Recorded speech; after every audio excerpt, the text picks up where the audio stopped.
Coming in live. You can hear me, Wes? Perfect. We're going to... Whoa. Nothing's open. Good. We're good. All right.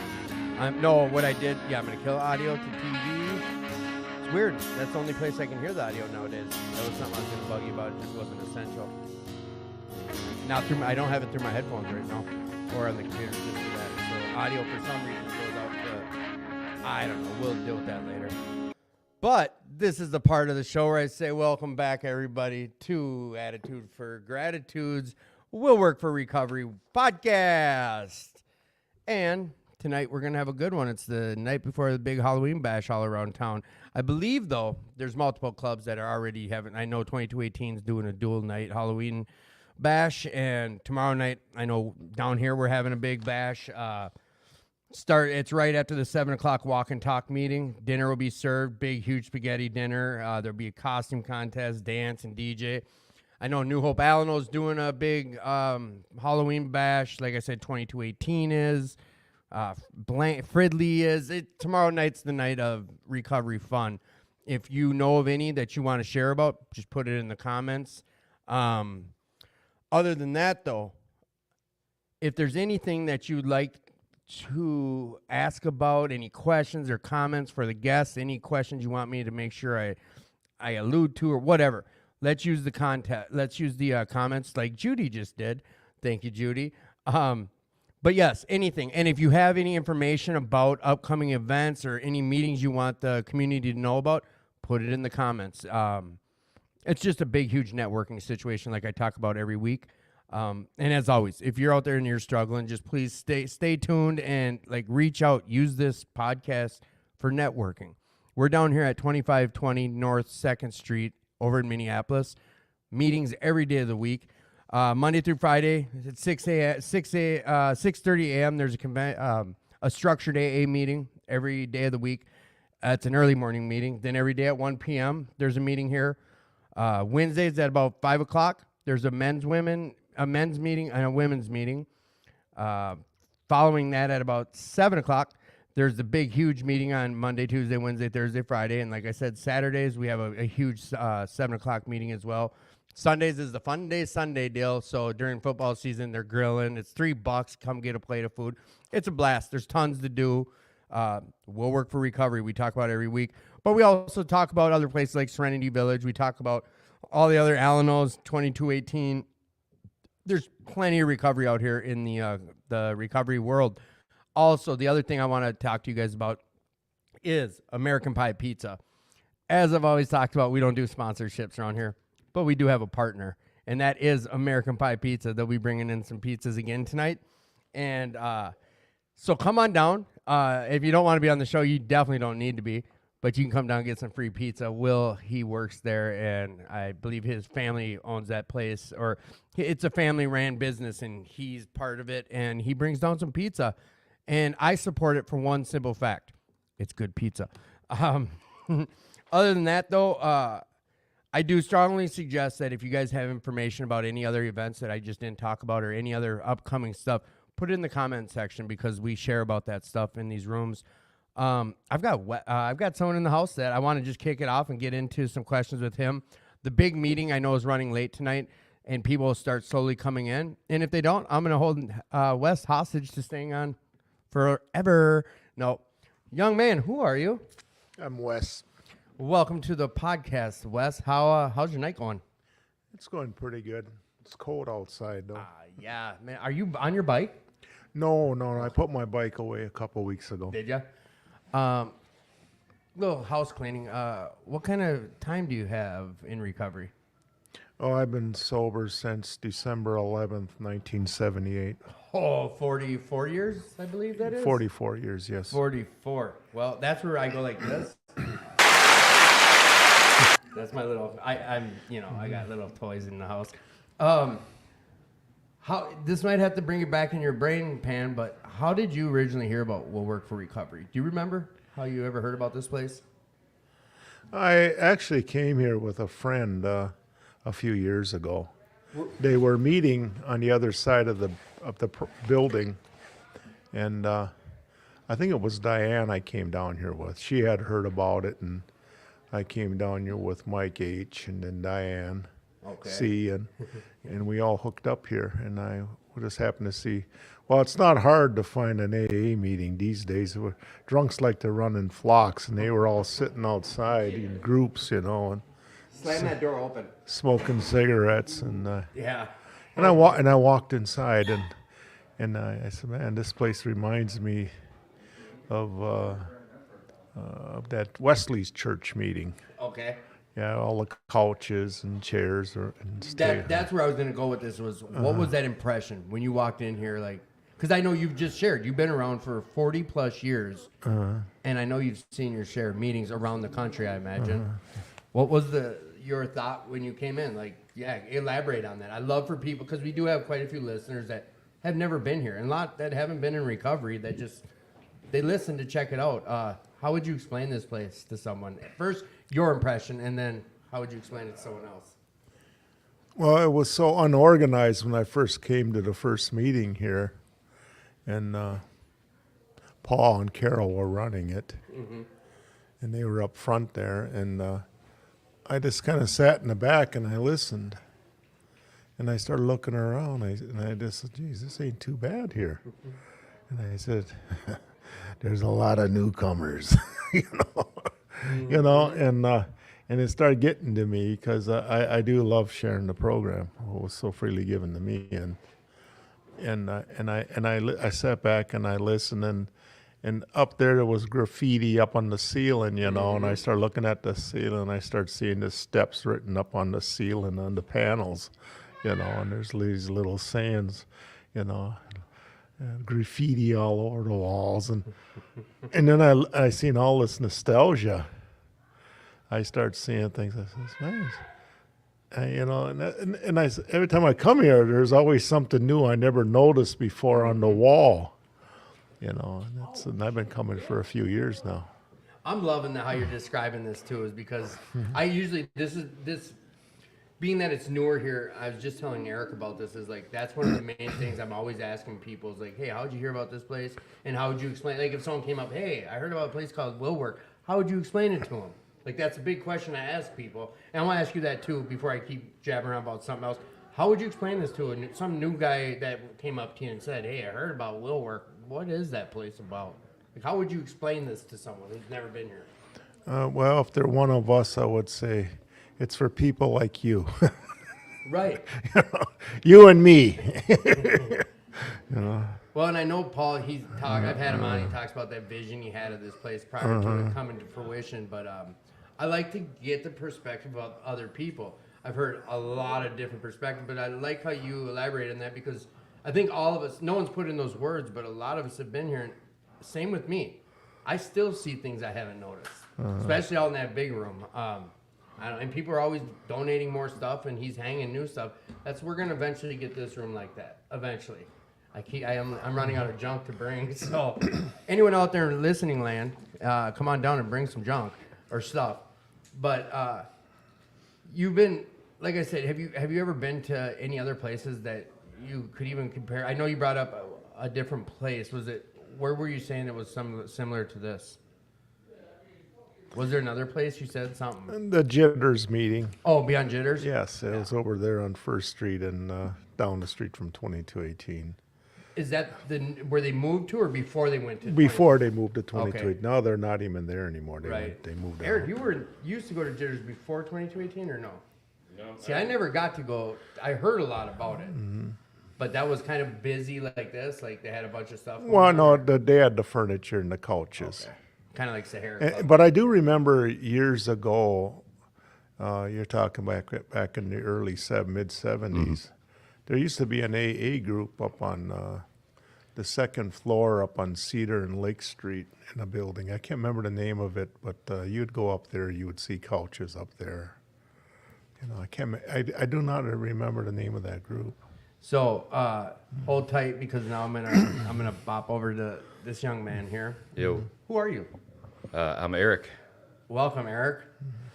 Thanks. Could you run down who you are to this podcast and how I know you?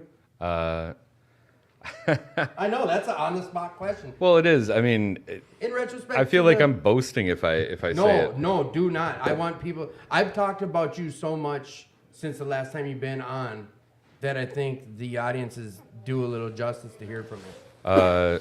I had the honor of helping out and get the podcast originally started. What is it now? 3 years ago or so. Yep. Back with Tad. I am a professional live audio engineer. Well, I just don't want to just take that out. But it's the truth. Yeah. No, bro. Keep that open. Yep. I do live audio for a living. I do broadcast. I do wide variety, so anything to deal with audio. So like this type of stuff. Yeah. And you were, I wouldn't say, I know you don't like the mastermind word, but like you're the one who's basically walked us through every aspect of this. Whenever a hiccup arises or we move or I need any help, you're the guy who comes to the table to help. Well, I mean, in the sense I'm your IT department. Yeah. So whenever there's issues with the tech, I help straighten it back out and try to make it as simplified so that you and whoever else you have running it just remains nice and easy and smooth. He donates his time because he's doing something that would cost me about $380 an hour to come do, if not more, I believe. I've tried to find, just whatever. So how long have you been in these rooms, Eric? It'll be 5 years coming January. And how is recovery looking for you today? I mean, nowadays, it's still pretty good. I mean, I find I'm in the part where I have to make sure that I stay active within it. Mm-hmm. I've got enough time now that it's really easy to get lazy, not go to meetings, and then when I'm not attending my meetings, I'm not working my program, and then I start to be that dry drunk, and I can see that in the way that I'm treating people and how I'm interacting. So it's difficult in the sense that because of recovery, I have had a lot of success in my personal life, my business life, and now trying to maintain that while additionally making sure that I do put my recovery first has been a bit of a juggle, and that's this past year. But I still wouldn't take it for anything else. And you've been in your recovery these last 5 years. You've had roles in certain clubs, all the way up to running an entire club, down to now, like I think for even like mental stability, whatever, you had to take a step back, or you chose to, during COVID, you stepped up and helped the club stay afloat, basically. And that was during the times of this starting. So what does that type of recovery versus what you just shared about, like, what's the big difference there and for you? Well, I found at that time I was very invested in service work, and that has become continuously more difficult to do at the moment. But that doesn't negate the importance of it, because, again, that is a part of our program.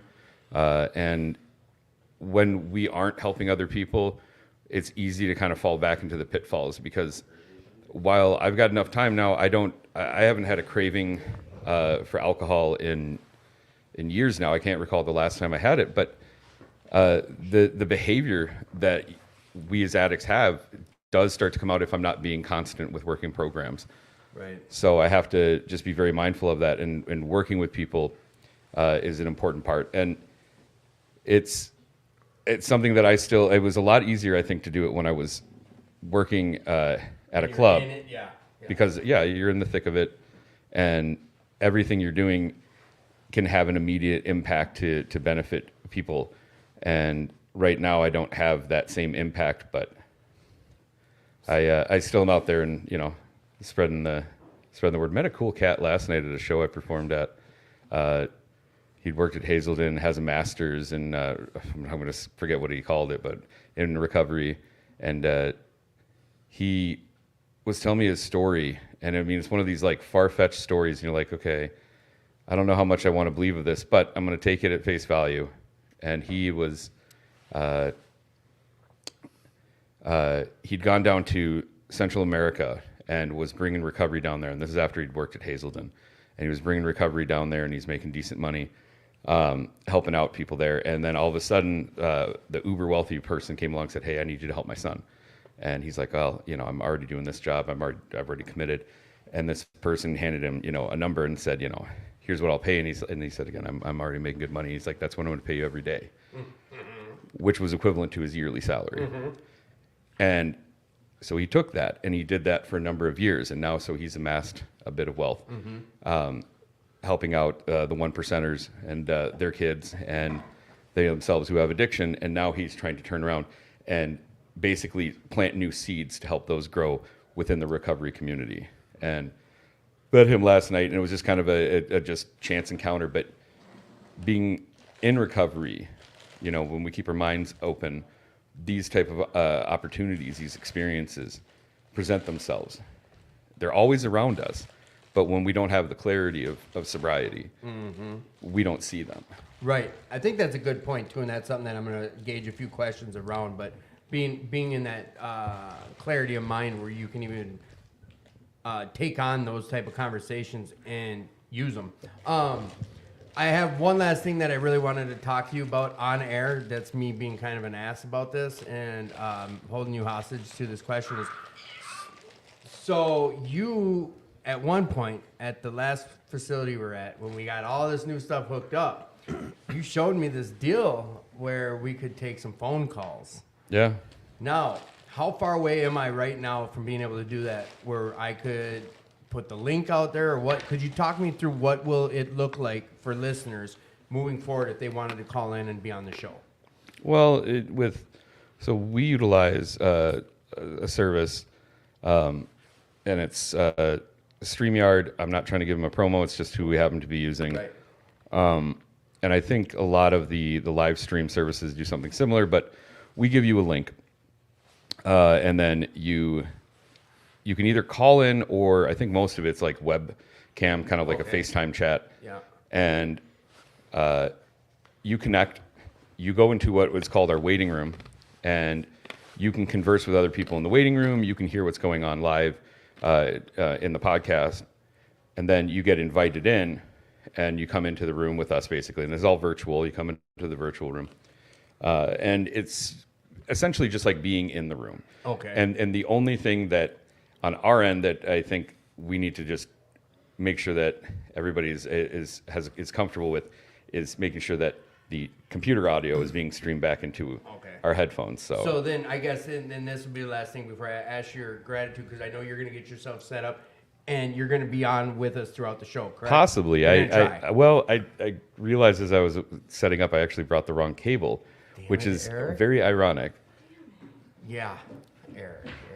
Well, then you're still going to sit tight and hang out, so when we thin out, you can get back on. All my cables look the same, and this is the one out of like 150 that isn't. That you didn't break. No, it's the one cable that looks the same, but it's slightly different. So, all right, with that, this what I wanted to say on air was this: is will you help me to get us set back up somewhere in the next month for getting these phone calls going? Oh, well, before I leave today, it'll be done. All right, you guys heard it here. We're going to have phone call access. Eric, talk to me about your gratitude today.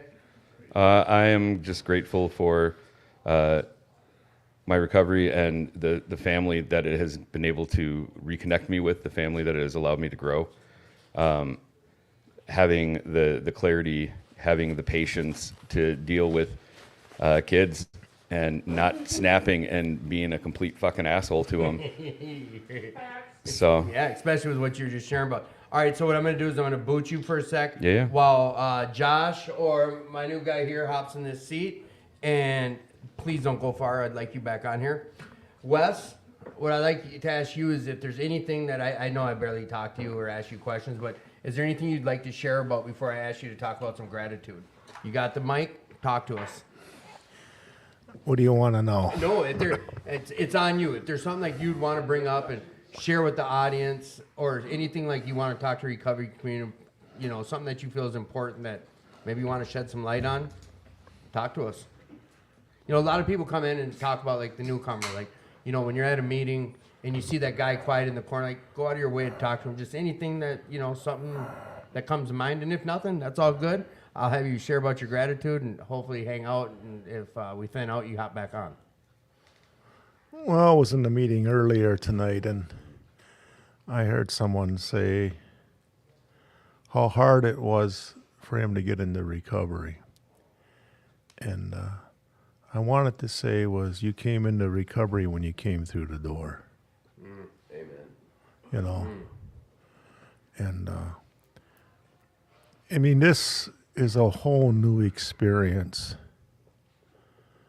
You know, you come here and you listen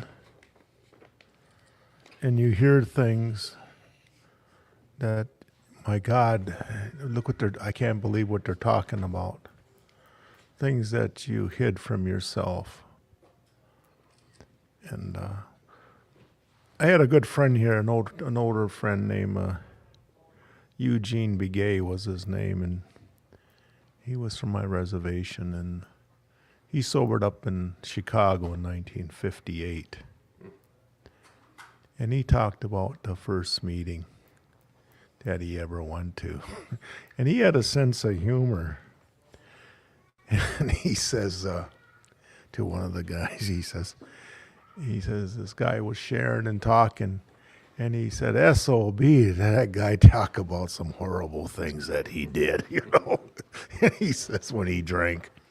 And he said, if there was one guy that should be an egg, hey, that should be that guy, he says.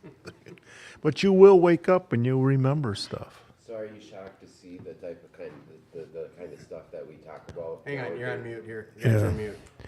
Are you shocked to see the type of stuff that we get into sometimes in these groups as compared to No. how I it matter of used to be? fact, I encourage it. But I'm just saying, was it Been here more? for 44 years. Is it more open now than it was in when it began? Would you say? In some ways, no. No. Because I come from the old crowd, 2218. You know, those were the founding members up there. I've been over there. Well, a lot of those original members are dead. I'm just talking about the building, but yeah. Yeah, and they had a reputation of no bull. Right. You know, and if you ever get there, there was a room there they called the crying room. Crying room, yep. And that was for interviewing new members. And matter of fact, I sobered up in that room. Okay. I was actually in that room in December of '78, before they put me in the hospital. Yowzers. You know, and I had to go through withdrawals, DTs. But this is life and death. It ain't no game. This is just as deadly as any other disease, you know, cancer. In even more ways than one, it's more deadlier now with the drugs than with the drinking. Such a mental game too. You know, and it's, up home where I'm from and outside Hayward, Wisconsin, my first cousins lost their children to fentanyl overdoses. Oh. And within 1 year, they each lost their daughters. Oh, bless those people. You know, and you sit and listen and you hear the horror, the things that happen. And I was at a meeting this morning at 7 and we were talking about the fifth step, and I said many of us in this room, we have experienced the most evil that the world can present to a human being, you know, because of this addiction. And murder. I mean, I've had murder in my family. My in-law, my father-in-law was murdered and shot in the head because of a drug deal that went bad when I was 3 years sober. Yowzers. And to deal with that at 3 years. See, this is what I'm talking about with ripping through guests like that. These are the things where I'm going to say, like, don't go far. I know it's kind of a shitty transition from you to bring that up and for me to say, hey, now talk to me about your gratitude. But before I get you off here and have you take a seat and hopefully hang out and maybe hop back on, tell us about your gratitude, Wes, before I boot you off that seat. Okay. I know, that's a shitty transition. It is, but you know, I'd like to dive into it, but the way we rip through guests. So. all I want to say is that in the Ojibwe way of life that I am, if you're going to experience the most evilest the world of what life can give, then you have to be just as willing to experience the most greatest things that life can give. It makes you capable of doing that. Right. You know, It's like Bill Wilson, the founder, said that He felt that AA wasn't the new miracle; it was the most worst of life that was given, put to the most good. That's beautiful. You see, and I'm grateful. You got darn right, man. Hey, if I tell you that when I came in here at a young age of 18 and didn't sober till I was 20, that I didn't have nothing. I didn't have an education. I had nothing. I didn't have a GED. You know what I mean? I talk here at work for You were recovery. so low, and look at how high you are. What I said is I You're a didn't pillar even I here. didn't even have a life that was worth losing. Oh yeah, amen. You know what I mean? I know that pain. You know that? Yeah, I do. And I didn't believe. That it would ever be worth it. I didn't believe I would ever even stay sober. I felt so defeated. And how many years is it later now, Wes? 44. I'm coming up on 45. That's what's What up. a blessing. That's what's up. Is that what you're grateful for then? Well, not only for that, it's also what I've done with my time. Amen. I got the world is an open door to you when you sober up, but you gotta give up the old life to get the new. Mm-hmm. You got to turn over all of it. You got the big book says you have to turn all things over to the Father of Half light. measures avail us nothing. You got to let go and let God. You really have to turn your life over. Share everything. Share about everything, use over nothing. You see what I'm saying? And everything is at your command. I mean, come on, man. I got a GED. I'm the first one in my family, the first generation to graduate from college. Wow. And I didn't have nothing. What a blessing to come that far. And I just didn't stop with the GED and the college degree. I left that. And then I went into automotive diagnostic techs. I became ASC certified. Then I did that. Then I went into the power company, who I retired for. Then I did 5.5 years there training. And I retired here 4 years ago. Wow. A journeyman electric repair mechanic specialist lead man.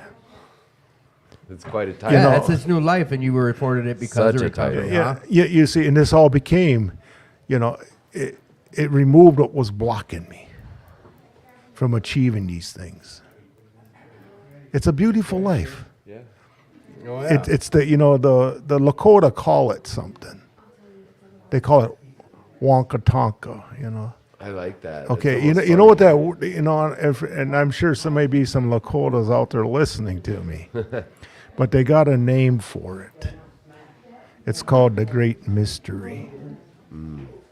You see, this is like the Great Mystery. You see what I mean? You have to experience it, and no two mysteries are the same, but yours would be yours. Find your place in here and live. Okay, mic drop, Wes. Listen to you. Thank you for coming on. I appreciate you. Like I said, don't go far because if you want, once we cycle through, hop back on. No, Thank you, this Wesley. room is filling up. Very the very point. nice meeting you, Yeah, brother. that's filling up. All right, someone needs All right. to seat.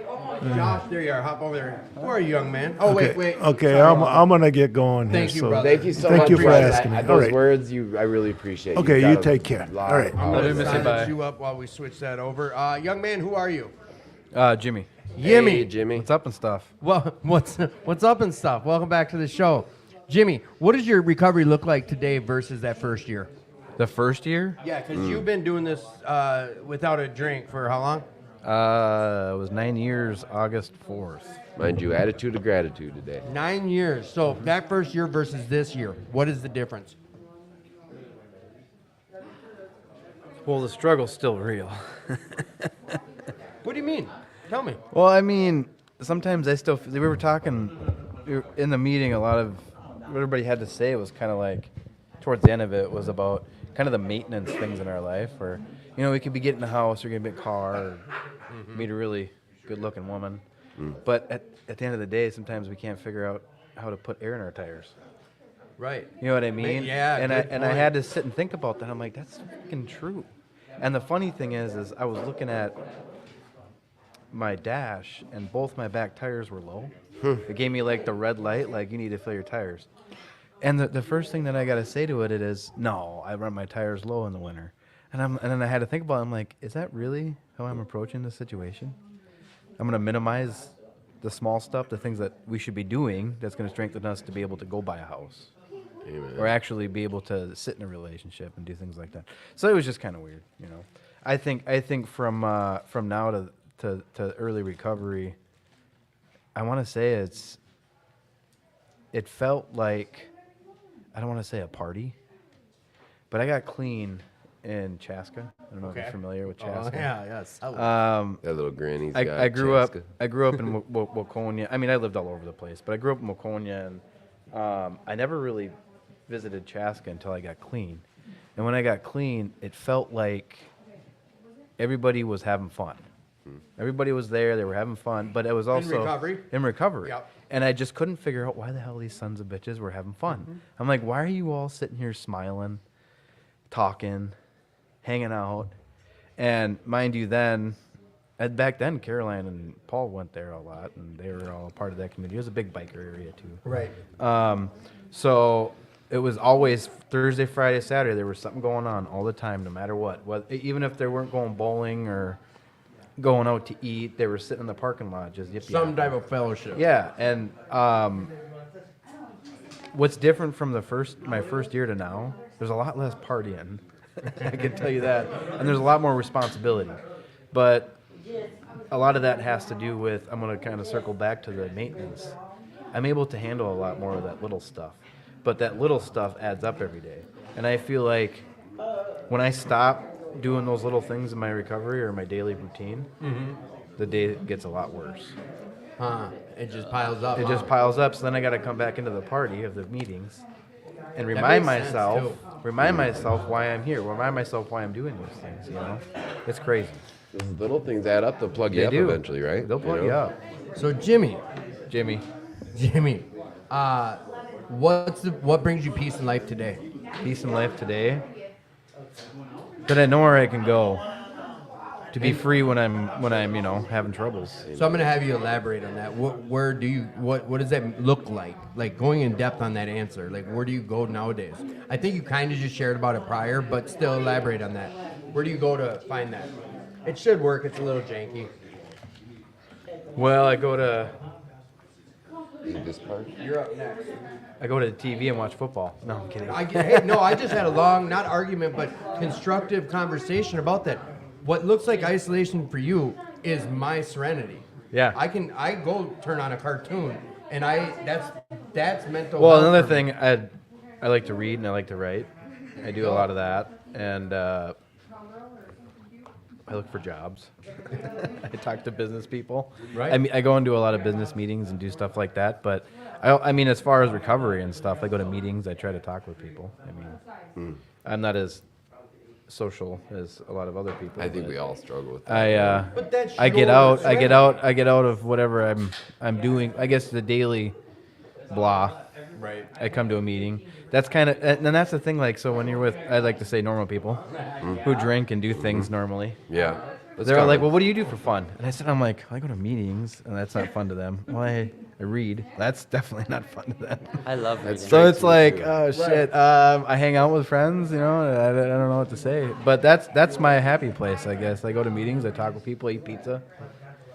You know what American Pie pizza. I mean? It's pretty. We bomb. eat this fire American Pie pizza. So Jimmy, I'm gonna have you talk about your gratitude and then boot you. But I also, if you hang out for a while, I know you'll be back on if you'd like. So tell us about your gratitude today. Today, I'm grateful for my family. I had a really close. My grandma died the last Friday and Sorry to hear or that. Thursday or Wednesday. I can't remember what. Sorry day. to hear that, dude. But I'm grateful for family because our family's scattered across the country, and they all came together, and it's always like nobody ever left. So that's probably Came my to biggest rock thing for right you. now. Yeah. So that's what your Jimmy's gratitude is looking like today. Today, that's my gratitude is the people around me. So can I ask you if you still are in the room when we hop back on? Oh, absolutely. Perfect. Ashley's gonna hijack your seat. Ashery. Young man, who are you? Hey, I'm Michael Rolls. Michael Rose. How do you know about Will Work for Recovery? You know, I've been coming to Will Work on and on since I first got in recovery back in, 2018 now. A little bit, maybe even before that. It's been about 5 years off and on recovery here. Hey. So, what was that first thought? And you're doing good on your mic. Josh, when you talk, get as close as you can, but don't move the mic. All right. When you do talk. So what was that first thought when you walked in the doors of Will Work for Recovery? Oh gosh. I thought, is this somebody's fucking cracked out garage? And then and then at that same thought, I thought, this has got to be the fucking coolest AA place I've ever been to. AA.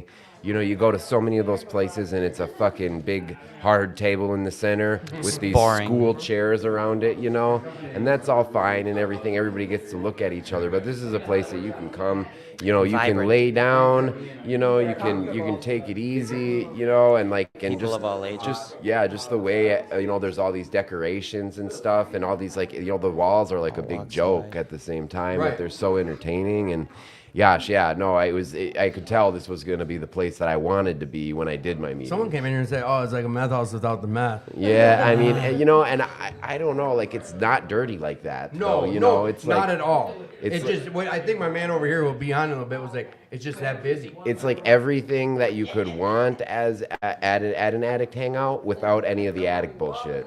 Right. So someone comes up to you and they're like, "Hey, man, I heard about Work for Recovery. What's it about?" How would you explain it to them? I would tell them that it's probably the largest, closest group of addicts and alcoholics in Minnesota. And I don't know if that's a fact or not. I just know from my personal experience, I've been to hundreds of meetings and in the upper 50s of different hosting places like this. I've never encountered such family like we have here, and it's been a complete draw to me. Every time I get back in recovery, this is always the place to come, and then I come here and I see people like Josh over there. I grew up with this guy. I've known him since 14, 13? Yeah, we were and grade school. we hadn't talked in 3 or 4 years, and I saw you about a month ago here. So Yeah. recovery brought you guys back I saw together. I saw him about a recovery month has ago actually in this brought room. me and In this contact room with a about a month ago, I saw him. It'd been 3 or 4 years since we talked, See, that's awesome. That's like a gift of the program. and now we It hook is. up almost every week. He gives me a ride because he drives, I don't, and we just So you heard me ask someone else this question, but I think I'm on this top tonight. What brings you peace in your life today? What does that look like for you?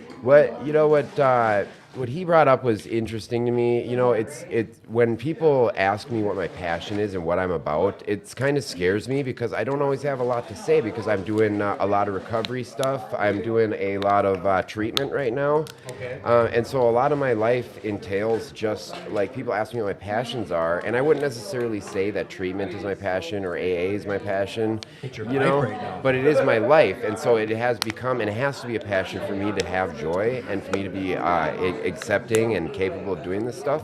And so it's hard for me to say when a normal person asks me what my passions are, because right now my passion is recovery. My passion is connecting with people because I haven't been able to connect with people in so long, and those are my passions. Well, that's and an stuff, and- evolving answer to Oh, a question yeah, like that. And I you get know. it. You're in the midst of growing in your recovery, figuring out who you are. I'm curious about like where you're at today and what that looks like.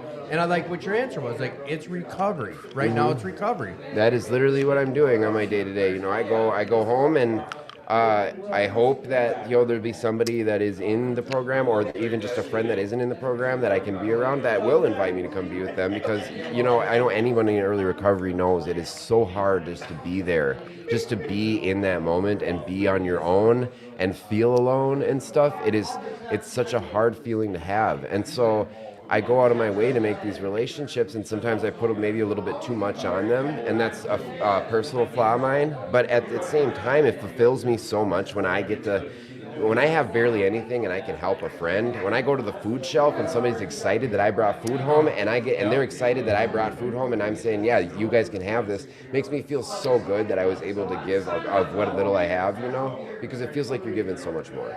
No, that's awesome. Like, that's a great answer to that question and how you got to where you got. Out of the blue, what's a dream job for you? A dream job for me, I was a glass blower for 5 years. If anybody wants to check me out on Instagram, it is les.glass.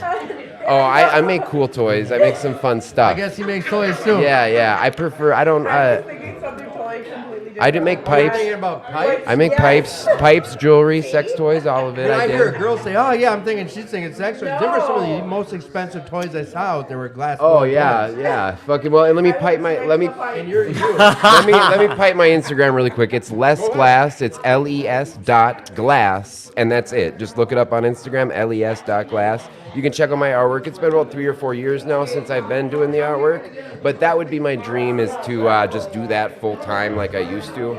There was some insurance issues at my new rental place, and then the drug issues came, and so now we're here rebuilding from that. I lost my fiance, the mother of my child, back in 21. Sorry to hear that. Yeah, and so it's been a rough climb back from losing her and whatnot to an overdose. And she was 23 and my whole life, and so since then, I just been working on myself and not putting too much on any external relationships, and just trying to find out who I am again, because that relationship was such a big part of me.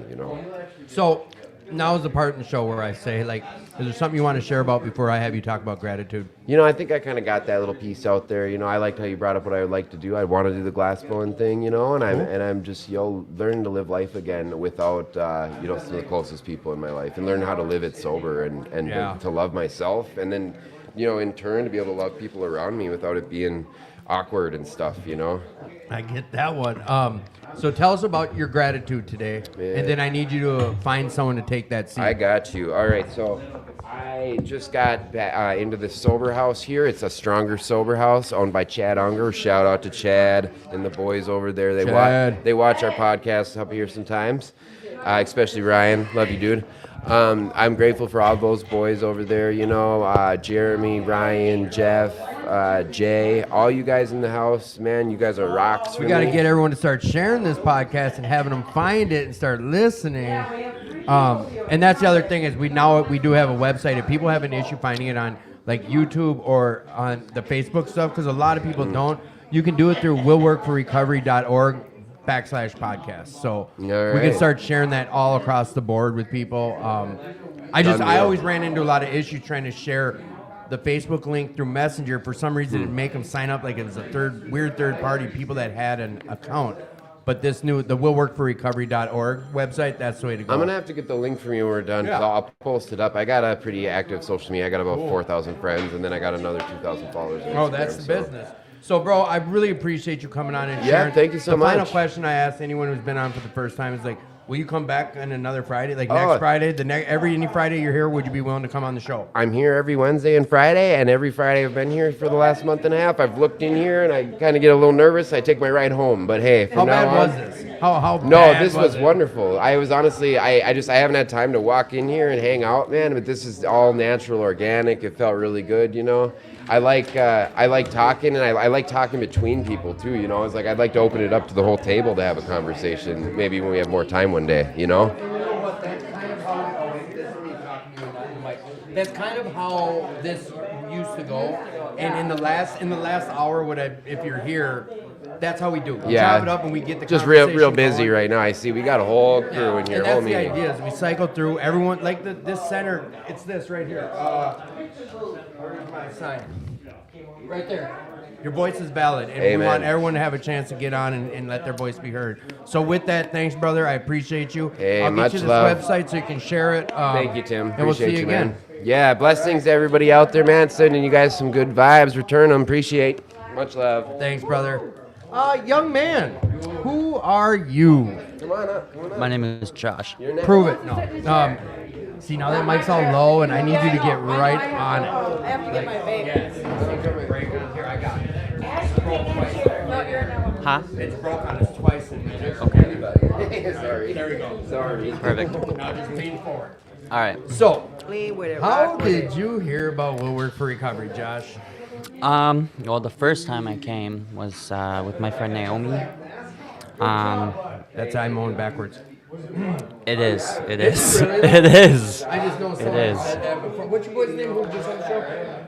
Mike. Mike, okay. Yep. So keep telling us about how you heard about Naomi. Yeah. Yeah, I've known Naomi since we were kids, and she invited me out, and I just really felt comfortable with the place right away. Out of all the groups, AA, NA groups I've been to, this one's the most the one that draws me in the most, for sure. All the stuff, the people, the energy, the love, all the little knickknacks, the different events.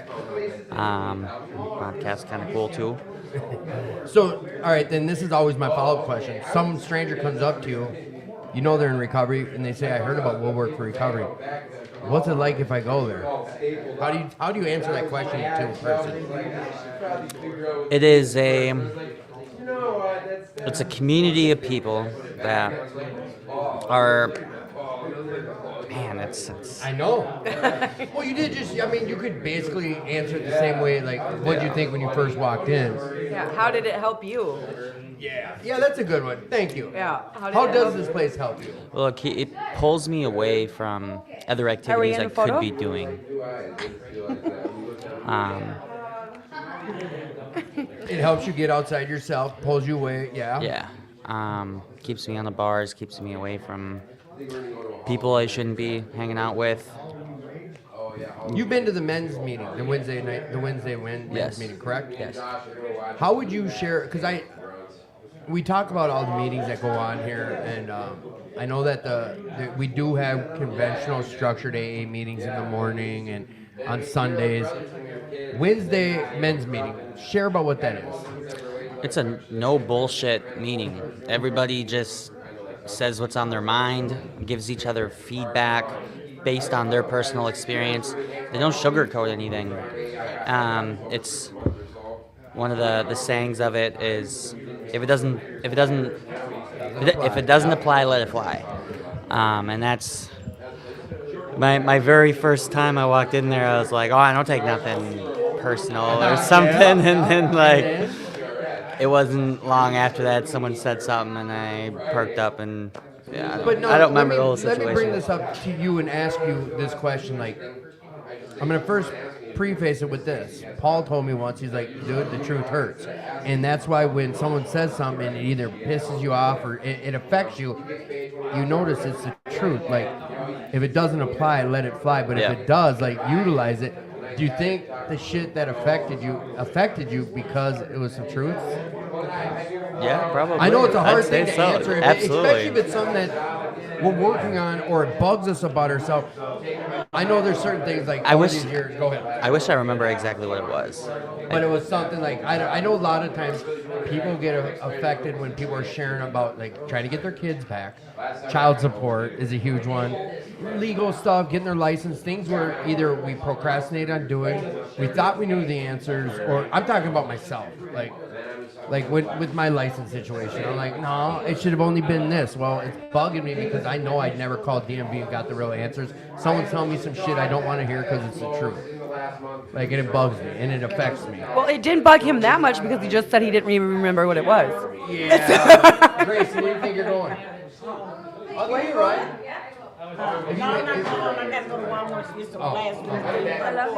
The mother of recovery is leaving us. Mike. So, Josh, Yes. what is it that brings you peace? Share that shit. I'm going to. Thanks again. God. Yeah, I'll be back. I was just smoking. All right. What brings you peace? God. All right. How? It's just like 5 o'clock walking or 5 o'clock crosstalk at 5 o'clock. I just start calling his name and trying to seek him and be. So you do have a higher power. Yes. Okay. How do you utilize that in your recovery? How do you use that in your recovery? It's the bedrock of my recovery. I'm in constant contact with God, like throughout the day. Like I talk to Him. So can I ask, like, not ignorant? For me, a couple years ago, this question would have been real valid, but it's also something that people do wonder about. Like, what do you mean when you say you talk to Him? I just anything and everything that is on my mind, like throughout the day. Like if things are going really good, I'll thank Him. Like out loud, like I know to you and me, we know what this is, but like if you're in your car, something like you will have an out loud conversation. I mean, sometimes I'll be like, "Thank you, God." Yeah, out loud. What's the question? Just what does that look like when you're talking to God? Sometimes it's in my head. Sometimes it's out loud. If it's like around a group of people, I'll be talking to Him in my head, just praying, asking for things. guidance for myself in any kind of situation that I'm needing to decide on, or looking over other people, or looking over my family, or like specific locations, situations. Yeah. He's So always here- there and he's always listening. What is the biggest motivator for you? It's God. All right. How? To do what's right. I'm learning not that when I ask questions, I get a Sorry. one word. No, it's not your job to not give me one word answers. It's me to ask you a question that doesn't allow that. Like you say, God. All right. So Good change, like change in the right direction. change in the right direction. Just all around. All right. You know what? We're gonna do something a little different, and not just stick with. Ashley, what motivates you? What motivates me? Yeah. God. I'm just kidding. Sorry. What motivates me to be a better person, to be the better person that I was yesterday, to be better today. So you're in competition with who? Myself. From when? Yesterday. From yesterday, from 2 minutes ago, from 5 minutes ago. Yeah, that's what's up. I motivate myself, but seeing what other people can do motivates me to be better. Like, where are we still going? I'm just No. Well, I was asking just what motivates Okay. you, young man. Who are you and what motivates you? My name is DJ, aka Chocolate Thunder, aka. Chocolate Thunder? Explain. You're not hosting on that question. Wait, what? Because chocolate and See, boom, he answered. I'm here. Okay. Like you. Okay. What motivates you? What motivates me is Kanye West. Maddie, where are you going? Did you hear his answer? Well, for real though, what motivates me is trying to make sure that my yesterday was better than today, and that I figure out a way to actually make a change in life for everybody in the best way possible. Amen. And until I figure that out, I'm just doing what I'm doing in the meantime. But that's actually what motivates me. So on some round robin questions, and we're gonna jump this around. And I might ask you after the next person, or I might not. So, Ashley, Yes, Timmy. what's your favorite thing to do to pass time? That's my last name, by the way. Ashley, Yeah. Really? Hey, I'm Ashley. what's your favorite thing to do? To pass time? Yep. Sleep. Okay. I'm just kidding. I could say what's your favorite thing to do since you've been in recovery that you didn't used to do. What's that? I'm asking. You. Oh. What's one of the favorite? What's one of your favorite things to do in recovery? So if you say sleep, you're booted.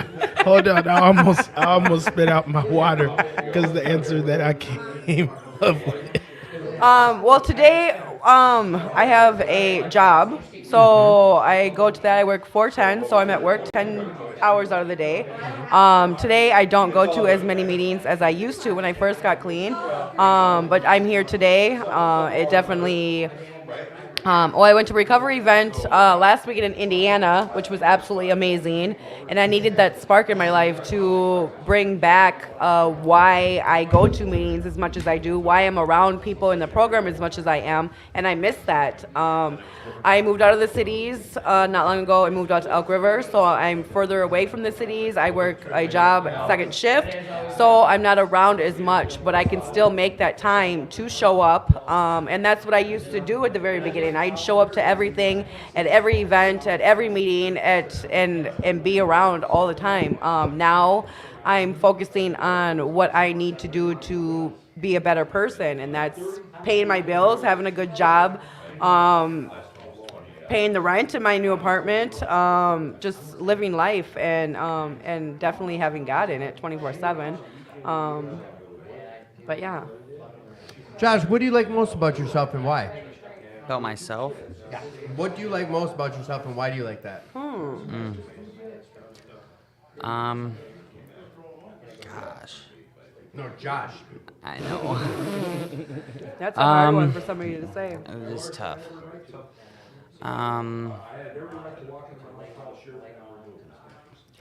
Well, it has to be one of my.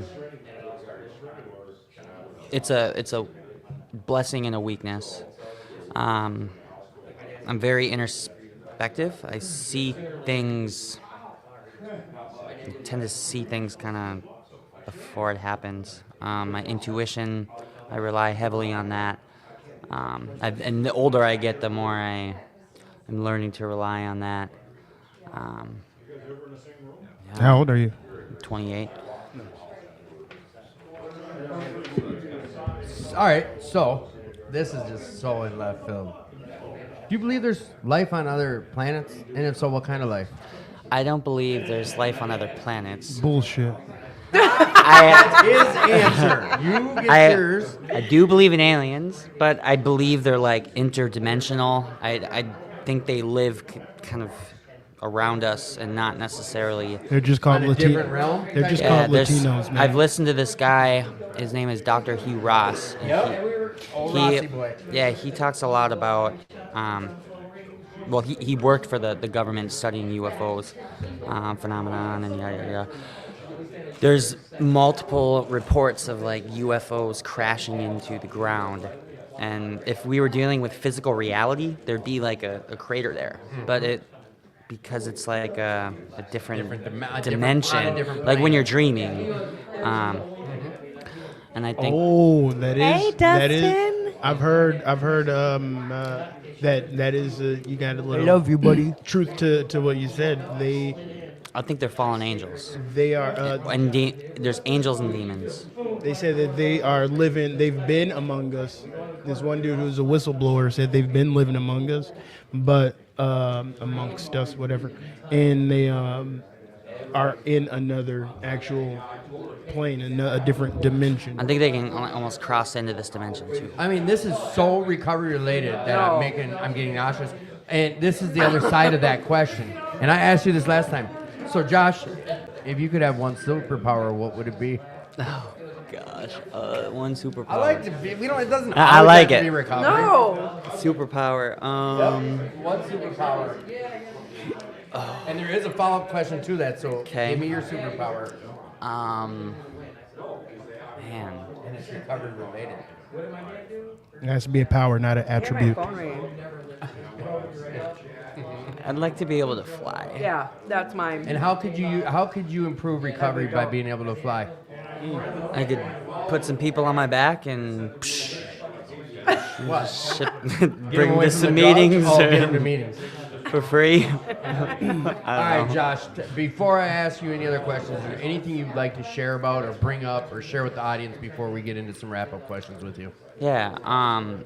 So I believe our entire existence, it starts with our spirit life, and that dictates the thoughts that we're going to have throughout the day. And then that's going to dictate how we are portraying ourselves externally, and we get everything back. And I'm just nervous, my bad. Dude, you've been on for 40 minutes, and it feels like 40 minutes? Yeah, see, it goes quick, man. Don't get out of your head about that shit. All we're doing is a bunch of alcoholics and addicts just talking. So get out of your head. Minus the microphone and the 40. What was your DOC? I did a bunch of drugs. Oh, More? Okay, Yes. so tell me this. How many conversations can you count on your hand that you've had with somebody on any of those drugs where there was a whole slew of people standing around you and you're talking about God only knows bullshit? what. Nothing. Absolutely nothing that you can recall coherently right now, verbatim. But I'm already going to answer and be like, yeah, but I was high. I didn't care. It's different. I'm sober now, and I have to think about it. It doesn't. I'm like more tense when I'm sober, I feel like. I know, and you know what? That goes away over time. It does. It does, yeah. It just does. I mean, and the more, listen, the one thing I can back up, and Dustin's someone who's really a big advocate of this, is getting comfortable with being uncomfortable. Yes. It sucks at first, but the more you do it, it becomes normal. I don't know how else to explain it, but the more I do shit that makes me nervous, the more I do things I don't want to do, the more it's not like doing It becomes a something. routine. Yeah, something that doesn't make me Yeah. nervous. And this here, like I said, we got headphones on, we got mics in front of our face, but realistically, couple addicts talking about some other shit about is there life on other planets. The same dumb shit we did at 4 a.m, blowed out with a bad nose and couldn't even breathe. You know what I'm saying? So I think I kind of cut you off through your No, you're closing good. talking. Is there any more you wanted to add? I'm sorry. Yeah, finish what you're saying and get out of your head about being nervous, man. It's all good. Just close your eyes. There's only like 1,800 people listening. You're fine. There's not. No, there's not. There's 2 people viewing. That you can see. Trying to help them. Just make sure you try to get out the words that you want to say now, so you're not thinking about it later. And you're like, Yeah. man, I wish I wasn't nervous. I would have said this. No, you get to come back. That's the thing. That's what I say. Anyone gets to come back the following Friday. The show ain't going nowhere.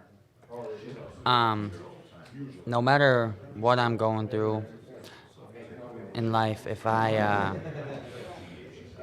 direct my energy towards the right kind of thinking, empowerment thinking, I can really turn my situation around mentally sometimes.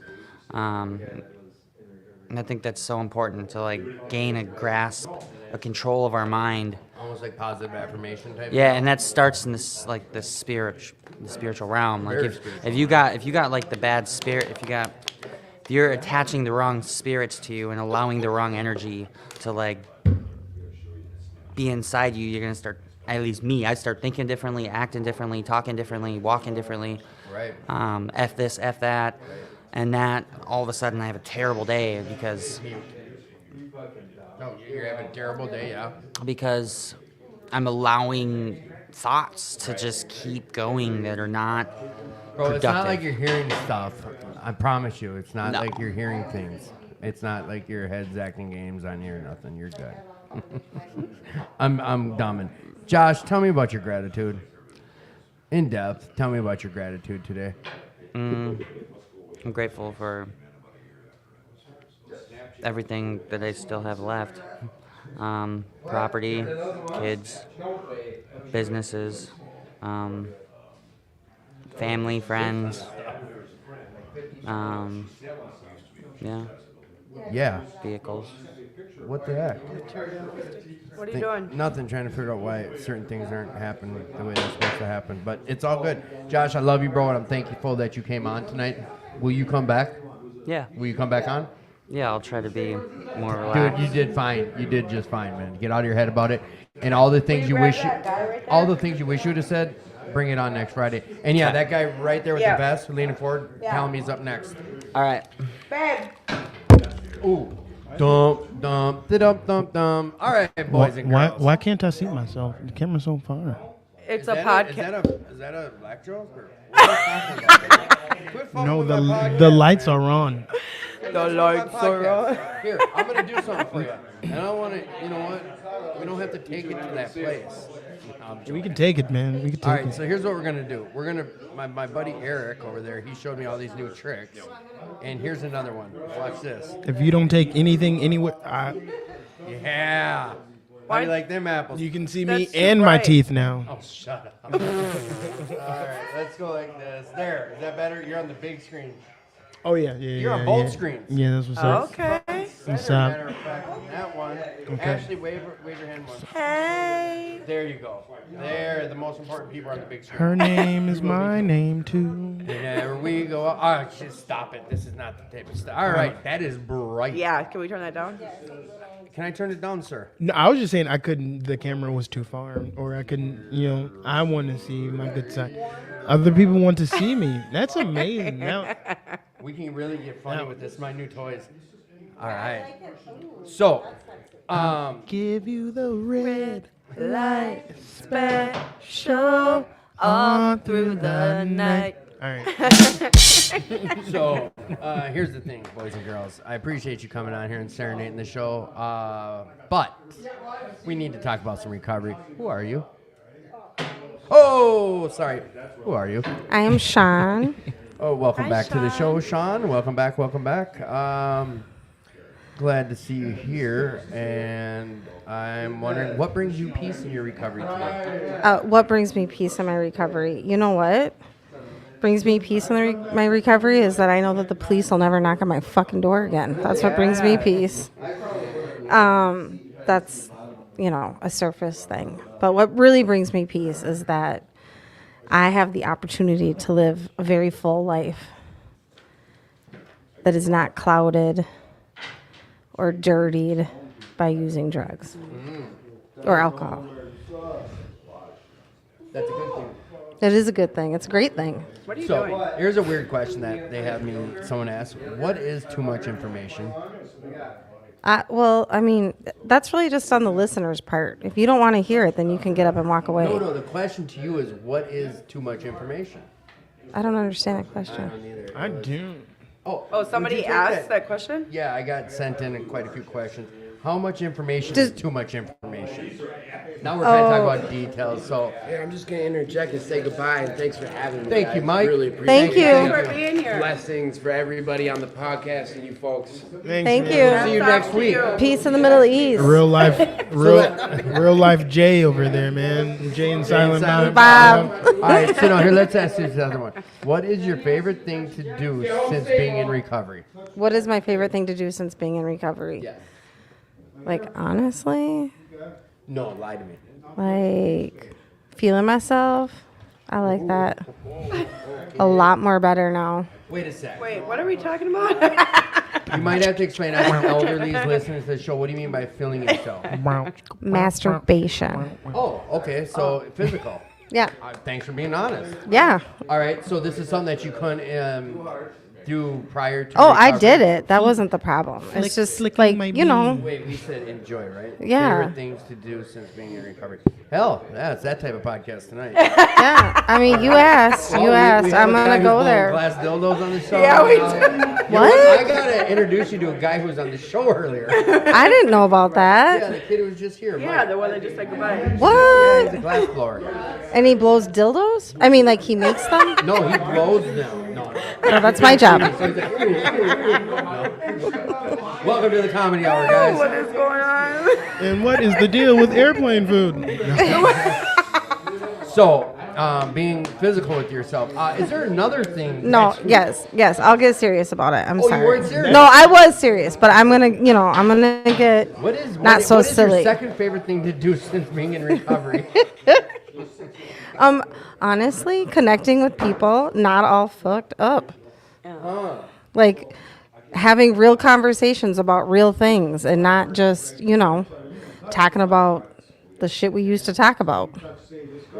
Like how much was your sack and how high did you get and that. On some real conversations. Yeah. Right. Some genuine conversations. Yep. Ask me another question. Oh, yes, ma'am.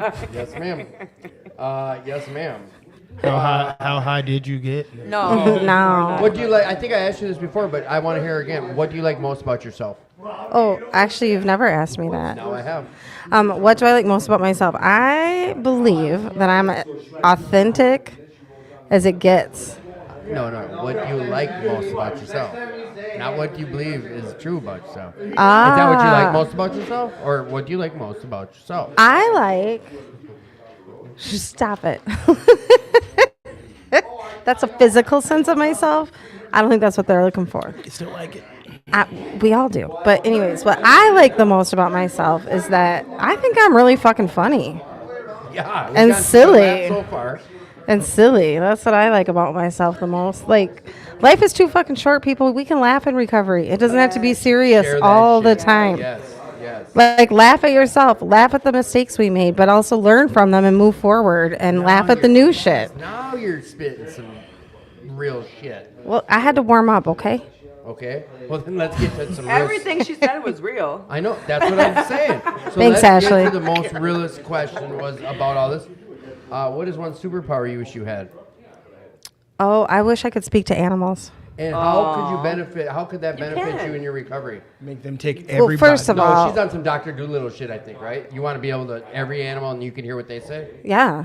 Okay, how could that benefit recovery? Because first of all, then you can't hear those voices telling you to get fucking high. Like, I'm sorry, if you like be walking in the woods and there's a deer over there, you can have like a mental telepathic conversation. And you're gonna forget all about getting high when you get home. That's what I think. And I really like animals and pets, and like we connect without even talking to them. Imagine what it would be like if we could talk to the pets. What if you talk to Hold on. Is it? That's Shut funny. up. I'm talking to my dog. What for if years. what if That's what I'm saying, you had can the, No, like, what if you but could to have hear them? talk hold on, back. hold on. You had the power, right? And they could talk back. You could hear them, and you were like, "Hey, I'm just trying to be sober. I just want to talk to somebody sober. I'm talking to you, dear." And then deer just goes, "I get high every fucking day." And I'd say, well, come here, dear. I I know. got a place to bring you. They will love you up at the Will Work Brewery for recovery. 2520 North 2nd Street. Yes, I got places for you, fool. Otherwise, I'm going to cook you up and eat you. No, I'm just kidding. Every one of my species. Ashley, what is I'm the little joking. what is the little white lie that you tell, that you regularly tell? That I'm not good enough. Oh. That's I was bullshit. gonna say, here comes Jesse to confirm you. That Bullshit. that is So I just, like I bullshit. mentioned earlier, I just started this job, and at the beginning, like I used to tell myself, I'm like, I can't do this. This job is too hard for me. I'm never gonna get it. Like, and I struggle and I struggle, and I just had my 90-day review, and the lady that I had the interview or the review with said that you're killing it. You're doing great. All I hear are good things about you. Get out of your head. Quit thinking that you're not good enough, and that's just So it's you put something you're your biggest critic. You're absolutely, your biggest enemy. absolutely, So that's a little white lie you keep telling yourself. yeah. Now, how are you gonna get over that? What are you doing to work on that? Knowing that I am good enough, knowing that I put my all into everything that I do, and if that's not good enough, then that's on them and it's not on me. Ashley, can I ask Ashley a question? Oh, yeah, I heard that shit. I'm going to take the host out for a second. Do it. What in your life do you know you are enough at? My recovery. Right. So whenever you don't feel like you're good enough at something, you say, fuck that. Yeah. The things that I've I can overcome do and this. have gone This is through. where yeah. Absolutely. The biggest enemy is in me. Asshole between And your me, ears. absolutely. Oh wait, say that again. The biggest enemy is in me. Yeah, dag nabbit. Come on, that was it. got That's the only mine. question you have for my guest. Come on. Oh, Run well, it. Run this shit. okay, Ashley. Tell me 2 truths and 1 lie about yourself. Real guess. No. Okay. DJ. 2 truths and a lie? Yeah, not in that order. Okay. Of course. See? No. I got it. I'm thinking of the truth. I got the lies I got down. the lies down packed. Okay. My favorite color is chartreuse. That's a color? And It's like pukey green. yeah. And I can't say that one. We're entertaining people. Come on. I left my little sister unattended for hours due to smoking spice. Oh. Yeah, spice. And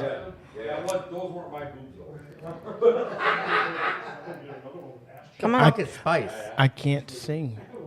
Oh, sorry. Spice is So the synthetic lie meat. is the color, that dookie green color. That's where I'm picking the lie. Chartreuse. Because those other Chartreuse. two, I can believe. Yeah, I think you went into too many details about the ginger. Well, that's something we do as addicts. We do shit that we normally wouldn't do, and that I Right. can see. Oh, so this is a game. We have to guess what. She said, do Yeah. 2 truths and a Yeah. lie. Okay, and now we guess which is which. We guessed the We lie. just guessed the lie to make it easy. I think the lie is chartreuse. Yeah. That was too easy. Oh, I think I gave 2. I think I gave 2 truths. Yeah, 2 truths and a lie. And a lie. I've never played the game. Right. I had. Yeah, All okay. right, we're moving on. Right, that's right. I do not like the color chartreuse. I've never seen it, honestly. I Yes, just, you I didn't even know have. it was a color. I probably have, but I'm like, is that it? All right, No, you tell that's 2 army truths green. and a lie. Okay, 2 truths and a lie. I cannot really cook. I love to take baths and be in water. And My favorite actor is Taye Diggs. So, You can't really cook. That's the truth. That's bullshit. I can cook. No. That's a lie. and I know the second thing is the truth because after your first thing tells Yep, us that you enjoy exactly. it. And the one that you hemmed and hawed about at Taye Diggs so long, yeah, that's a lie. All right, Ashley, your turn. I told her no. I don't. That's too difficult. No, it's not. Come on, play the game. Taye Diggs is like butterscotch to white women. They love, Butterscotch to an old white man, you mean? they loving some Diggs, man. Wait, so which was the lie? It is a The lie. first one. No, the Taye Diggs. Oh. Taye Diggs. Oh. Actually, that's not true. I can cook. Taye Diggs is the lie. Yeah. So who's your favorite actor? He's still beautiful. Oh, I don't really have a favorite. All right, Timmers. Bye. Well, I really do like stand-up comedians, though, and I'm really have got the hots for Tom Segura. That's my favorite comedian. Is it? I've got the You hots for lie. him too. You lie. Yeah. That's a lie. I watch his Gillis. I watch his podcast all the time. Do you? Your mom's house. Shane Yeah. Gillis is way hotter. He looks half like Down syndrome, but he's way hotter. I don't even know That's who not you guys are okay. talking about. That's so not okay. Oh, You Tim. should watch. Yeah, no, all right. Tom so, Segura, though, he's I mean, the shit. yeah, Some he- people suck. cornrows and or whatever. Amen. Some people suck. All right, people so let's. Hi, Jess. I think we're gonna go around. Hang on one second here. I haven't. Hey, are any of you guys gonna hop on this podcast? Will you hop on? Yeah, no, anyone? Anybody? Anybody? All right.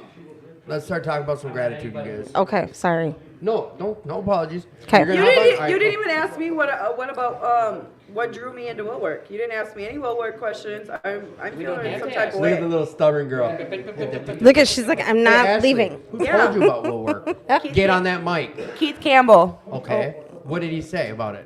I asked him about any meetings. He told me about this place. I came when we were on the other side, and the moment I walked in the door, I absolutely fell in love. Me too. Why'd you fall in love?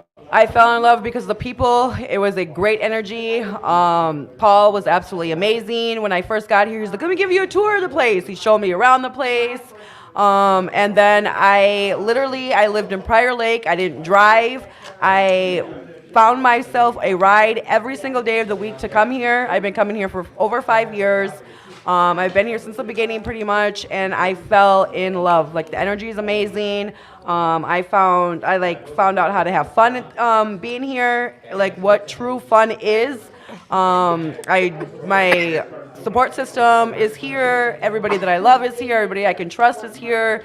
Like, this place was my home away from home, and I absolutely love it. And I have not. 2520 North 2nd Street. Listen. It was. Ashley, There was a just different slow- address the first time. Slow down. I'm trying to think of the first address. 2520 North 2nd Street. That wasn't the All right, first 2720. address. Listen. All right, Ashley.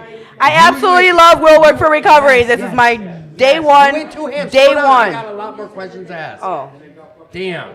Look at how hot she got about this. this is my. Listen, Wait, we that know saved this. my You're life. A1 from day one. A1 from day one. You don't even know. So listen, Ashley. What? Ride or die. You've done service work here. You've helped put on events here. You've been a staple of Will Work Recovery since you've been coming. You've ran meetings. A true pillar. So, with all that, when someone comes up to you on the street and be like, I heard about this Will Work for Recovery place. What's it about? How do you tell a stranger about it? I explained to them that it is a place that you can go and be yourself. It's great for people that are newcomers to gain, like, the opposite of addiction is connection. So there's a great connection here. People that you wouldn't normally be on the streets using drugs with, because I know that I wouldn't be best friends with the people that I'm friends with today. But it's a place that you can be yourself, have fun,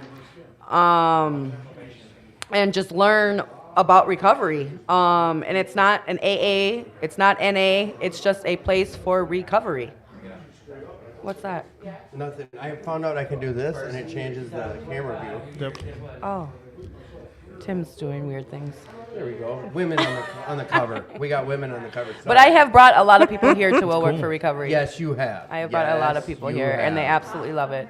My family, What, in my the family last- comes here every year for my medallions, and they absolutely love it. And they're not even in recovery. In the last 5 years, what's been your most favorite experience with Will Work for Recovery? My favorite experience. That's hard Why? because there's so many good things. Okay, we'll share about one of them and like a good story. Like I know there's been go-kart. Yes, go-kart's probably going to be my number one favorite. Wait, where are the go-karts? We missed it. So every year we go out to this place in Cokato. It's called Stockholm Karting. Is that what it's called? I think so, yeah. Yeah. So it's out in Cokato, and they're these very fast go-karts. Go about 45. They go 50. about 45, 50, and we go on this outdoor track.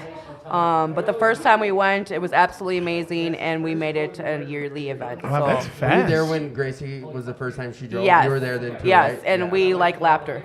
Like, Yeah, no, she only made that. We went for would maybe be me. 25 I would be laps, me. and she did one. It was the first time she's driven in her whole life. yeah, she does And it it. was in a go-kart. Yeah. So she the funniest was shit she I've was ever going so slow, but it was absolutely amazing. I got video of that still. Yeah. That's really fast for a go-kart. Yes, they're Oh, the yeah, no, fastest. these are- yeah, yeah, the these are beat fastest up. go-karting place.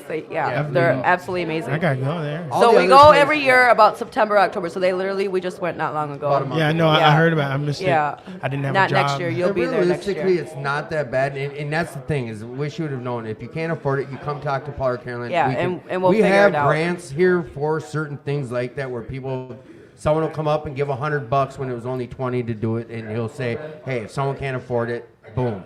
You never know. You Always speak up. That's why Because the in my place is first called what? Will Work for Recovery, you need to share. Like, we don't have a phone list because that gets you out of your comfortability. You go up to somebody and say, hey, I need your number. I need some support. Like, can I get your phone number? But in my first year of my recovery, I didn't have a job. I didn't have any money. I didn't have a car. I didn't have anything. But I showed up to these places and people led their hand out and helped me along the way. There was food. Yes. On the other side, there's a lot Oh more my God. cooking. Carolyn That's the every thing day that cooked. drew me, though. There was always Right, food. always. Some type of hot dish or casserole. Yes, Or, it was always like a potluck, so people always brought food. Hey, in. now there's food on Sunday. and here's the thing. It's $3, but here's the thing I'm telling you. I'm one of the guys. You just got to speak up. Anything here at the center is if you're thinking money's going to hold you back, like just speak up. Go up, talk yeah. to Paul or Carolyn, me or Will, someone who's Somebody and just will tell 'em. help. I mean, get comfortable being uncomfortable. Yeah. And that's the other thing. And I barely talked about at the beginning is I shared about a website. I talk about it. You know how to find this place. It's willworkforrecovery.org. This place does need financial help. If you're able to give, go to one of the websites, go to the Facebook page, and give. If it's 25 cents, awesome. If you can donate some food, awesome. We do clothes drives here. This place is only ran by 7 Tradition, and you have to understand this is a place of newcomers. Not knocking it, and they'll never change that and say we Yeah. need it to be a structure, It's what it is because of what it is. But it also, like the room we're in now, this is $1,000 a month. No, just this room. Oh. Just to add this room? room's $1,000 a month. Okay. And the podcast, I don't pay for this room. Yeah. You feel what I'm saying? I'm just, Yeah. and Paul is the worst thing does is not ask for money. He doesn't want someone to come here and feel uncomfortable about it. They'll break the bank trying to help people out before asking for money. But I got a venue here where people can find the podcast to listen to it. If you're able to give, please do give. And if not, come down and give some time. And if not, donate some clothes. And if not, just come check it out until you're able to be the person who can help give or whatever. Otherwise, just share my podcast. So, what are you grateful for, Ashley? I am grateful for my life today. I'm grateful that I don't have to wake up and wonder what I did the night before. I am grateful that I have a family that loves me and that can trust me. I'm going to share one thing that I shared on my Facebook page not long ago. So I've been clean since May 26th of 2018. Yeah! And my mom finally, my mom just recently gave me the key to her house. Yes. Yeah. So I have never ever had a key to her house. I have put my mom through a lot through my using days. But it took her almost 5.5 years before she trusted me enough to Right. give me a house to her key. But they said that stuff. Key to is our house. Our surroundings see our growth before us, and You didn't ask for a key, did you? Absolutely not. No. And Mama, I never have. No. And she literally just led one, like I was watching her dogs and she's like, by the way, there's a key on the table for you. I was like, wait, what? Like I've never had a key. She got around. sneaky about that shit. She just slid it in. But it's don't lose hope. Like don't lose hope. Like things will change and it doesn't all come at once. So that just made my heart so happy.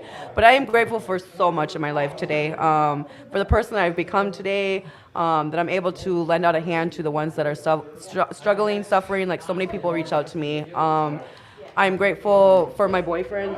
We just had our 3-year anniversary. Yesterday was our 3-year anniversary. So to be in a healthy relationship today is huge for me.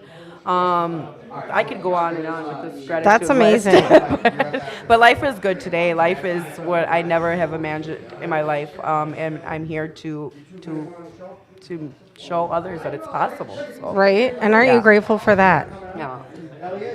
Isn't it crazy to be where you are now and thinking about all the shit that you did and went through? Yes. And then you go, you almost let some almost petty shit that maybe it's a little bit of a setback, but like when you think about it, it's like you're just about to let yourself get down, and then you think about all the shit you did in the past, and that shit doesn't compare to Absolutely nothing. not. No. It's a great feeling Yeah. to know that you've been through worse. Yeah. That could have been way worse, and this ain't really nothing. Ashley, I love you. And I I'm grateful love for you. I love you, Ashley. All right, get out of that seat. Oh, who's taking over? Hey, wait. You gonna come back on the show though? I've been on the show 1,000 times. I'll be on it 1,000 more. I love you too, Ashley. All right, batter's up. Who's taking my spot? Talk to me about your gratitude. Gratitude. Well, today I had the opportunity to go back to my inpatient facility where I graduated and speak at a speaker meeting. How did that go? Fucking amazing. They really liked me. And you know what? They really responded well. And I guess what I'm getting at is I'm so grateful to be in that position. I'm so, I told myself when I was in treatment, because I really did give myself over to treatment and dive in. And I still am doing it in my outpatient treatment. And at every single one of these meetings, I just give every ounce of energy and focus into it when I'm here and outside of here, but really when I'm in these walls. And I'm just so grateful that I was well received and that I had the opportunity and that I'm in that place to be able to do that. And the women there really responded well, and they were really excited to talk to somebody that had been through it, but not so far out of it. Do you know? You get to be the example, straight up. You do. Right. That's what that is. I'm not only, but I'm 6 months in recovery now. And I think that's You're glad you're lucky you corrected yourself. Yeah, I did correct myself. Thank you. And I guess what I'm getting at with that is that sometimes when you are new in recovery or new in treatment and you kind of don't want to be there and life is miserable, it's really nice to see someone only 6 months in, meaning, wow, look at them. Look how far they've come. Look how attainable that is. Look, it's such a breath of fresh air, I feel like, when you're fresh in sobriety.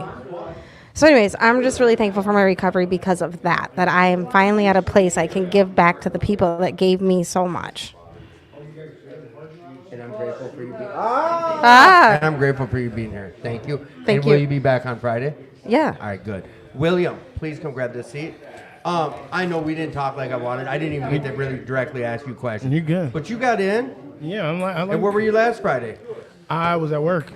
That's okay. We can miss the show because of work. Yeah. Straight up, we can. He messed up my schedule. I told him I needed Fridays off. Yeah, where the hell were you at? I finally got to spend time with my son at my sister's house, which is kind of a big deal because my sister and I were not getting along, and she has seen my growth and was really excited to have me there. So the reason that happened is because of recovery? Absolutely. That's what's up. That's what's up. That would have sucked if her breath was just humming. I know. I was just relying on her hair. It smelled good. Yeah. Talk to us about your gratitude, young man. I'd rather not. Okay, talk to me about something before you hop off the show. No, okay. I'll talk about my gratitude. It's not going anywhere anytime soon. It is my attitude for gratitude is welcoming, because no matter what hardships I go through, I was just talking about Ashley about it. I think about what I just went through, the most recent thing I went through, and the only thing that's different now is I'm dealing with Minnesota snow. Welcome home. Right. I moved back here. This is my first year back in 14 years. I moved out to Georgia in 07. No winters in Georgia. Nah. I heard this winter's not gonna be that bad though. Yeah. Shut up, you guys. Farmer's Almanac crap. But yeah, Okay. that's I'm grateful. I'm grateful to be able to Thank you. realize that I'm better than what I was, and that I'm gonna keep being better, and that I've been getting what I've been praying for, and that's my attitude for gratitude. What's the last thing I wanted to ask you is what do you tell someone out here who's struggling? Listen to the show tonight who's struggling, thinking about picking up.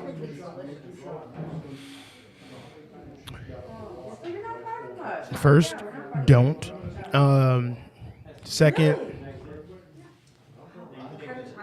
really just don't. You can't. You absolutely should not. Because as much as you're going to enjoy that, you are going to realize just as much that ain't shit changed for you since the last time you did it. It's either going to get worse or it's just going to be still shitty like the last time you did it. And you're still going to want to get sober again. If you got a good heart in your chest and a head on your shoulders, you're gonna want to get sober again, and you don't want to have to deal with the thoughts of possibly disappointing people that you've seen in recovery, your family, yourself first and foremost. You don't want to give up on yourself. Like, forget everybody else. Their love is cool, but you can't enjoy any of them without you being here. And you gotta be here completely. Just don't do it. Like, stop. Like, bro, don't. I can't. It's call somebody. Do something else. Kick a cat. Touch yourself. I don't know. I don't know about kick a cat, but so I appreciate That's you, man. it's not good advice, but Listen. it's not using drugs. I appreciate you. I do want more time with you. If you're not working next Friday, will you be here? Yep. Always. I'm I always love you, brother. Thanks, bud. Young lady. Oh, this would be a. Oh man, Our when I house gotta show. get off when? What's your DOC? Exactly. What is going on here? Desire on candy. I love candy. There you go. All right. So as you guys can see, I got a new toy. Huh? Wait, here we go. Whoa! And then we do this, and we go like that. Isn't that cool? Huh? Pretty. Look, we're all squinting now. All right, let's go around the circle here and do some introductions. To my left, who are you? I'm Will. Welcome, Will. Who are you? Jocelyn. Try to get as close and uncomfortable to that mic as you can without having to move it. Sorry, what's your name again? Jocelyn. And who are you? Mackenzie. Mackenzie. Now, who are you two in relation to anyone else? Not you. Who are you in relations to? My dad. Your dad. Who's your dad? William. William. Okay, and I had you on the show last week, and Paul stole you and got all the questions. I got good questions for you tonight. What? They're coming. How do you know about Will Work for Recovery? Me? Yes. Tina. Tina. Tina S? The older lady. Yes. Oh, Tina. Grandma Tina. Yeah. Yeah, she went to Arkansas with us. She rode on my motorcycle. She's the only other woman besides my girlfriend that ever rode on my motorcycle. It's the only one that I think I was okay to give a ride to. It was when you went down, right? She was there. Yep. Love you. Thank you, Ash. But Tina's sister-in-law was my arms worker, and she told me about Will Work, and then gave me Tina's number, and I came. Oh, yeah. So how long have you been coming here? 4 or 5 months. What was your thoughts when you walked in the door that first time? Actually, I sat outside my first time, and I didn't come in. I saw so many people outside. Wait a sec. Why? Yeah, like explain why you didn't come. I told her I called her, and I was sitting outside, and I called her, and I said, something came up, I can't come. You're not alone. A lot of people do that. Well, yeah, I saw a lot of people, and I was like, oh, so yeah, that's a lot, you know. Is that why though? Just like, was it social anxiety? Were you just like nervous, or what was that feeling? Take us through it. I guess just nervous, you know, new people, new things, and plus I was used to going to those normal like Dusty ass 8 people meeting in a bland room. Circle. yes. Circle jizz? No. Well, I live in Blaine, so I was going to the Blaine Alano. Oh, and I love Blaine Alano. Honestly, like I'll be there tomorrow night. We love Blaine Alano. We love Fridley Alano. You're not going to be here tomorrow night? I'm gonna be here. I'm gonna be at 2218. I'm gonna be at Fridley. I'm gonna be at Blaine. I've got a lot of places to be at. You know, I'm kind of I'm somebody in recovery, and I've got to kind of bounce around and show my face and promote will work. See, I do a service work, whatever. So, Well, the ladies there were very inviting, and it just was I couldn't get jiggy with it. You know, it wasn't my thing. I tried, and I had to for probation, and I kept going. You know, and it just was like a chore, but worse. no, I get it. So, When I finally came in here, I was like, this looks like the best tweaker basement I've ever been to. yeah. You know what? I think that's what that guy said a couple weeks ago. Someone said something like a trap house without the trapping, or the dope house without the dope, or something. But Literally. so what was that feeling though? You're like, oh shit, was it honestly, and this I think is a valid question for someone to answer the way you just did. Was that a trigger? No, I felt comfortable. That's what I like. And ever since then, like, there's no turning back now. Like, Honestly, I try to trade shifts with people at work so I can come to more meetings. Like, I didn't get off work till 8:30 tonight, and I work in St. Paul. And so to come here, I was watching you guys on the podcast. Oh yeah. As I was shutting down the registers at work, you know, and then they're like, "What are you watching?" I was like, "It's just something, you know, like leave me alone." And then I came. Tonight's my first time at Friday night. But Let me stop you real quick. Why didn't you say this is the Attitude for Gratitude podcast? Y'all should all be watching and listening and supporting. They're not in recovery. they're like 16, 17, you know. All right. They're just, you know, they still smoke their pot outside of work, you know, on their break, and you know, it's nothing they can't get with I'm jiggy just with. kind of being an ass. Like, I want you to be promoting the show, but Oh, I I mean, appreciate you busting down here and getting here and being on the show, and I'm glad you're here. Like, I was yelling at you earlier, like, you gonna come out? You like act like I was talking to someone behind you. That's all good. So, if I someone wasn't planning on coming on, honestly. Rabbit over there helped me. So, someone comes up to you. They're like, man, I'm struggling. I heard about a place will work for recovery. What's it like? How do you explain it? Do you tell them, oh, it's a tweaker basement? How do you explain this place to someone? Because what if like they're... I tell them it's like a family There you go. Because like, with open arms to everyone. could someone have prepared you, before I even asked it, you answer it, could someone have prepared you for what you walked into? Like, would it have helped if they were like, there's going to be tons of people, you're going to be outside seeing all these people walking in, like, don't let that deter you? Like, how do you tell this to someone about this place that they'll come in and it's their first time? What do you Just tell try them? it once. Just try it. Just try it once. Come one time, and I believe they'll come back. So, all right, I got good questions for her. And when your boy comes on, when you get up. And this is all torture for Will because he doesn't want to be on the show. But I'm glad you're here. And what's some of the biggest hurdles in your recovery?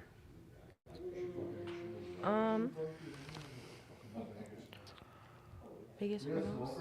Like, you know, like triggering things or things that you found yourself like thinking about using or something, like something that's been a struggle to get through.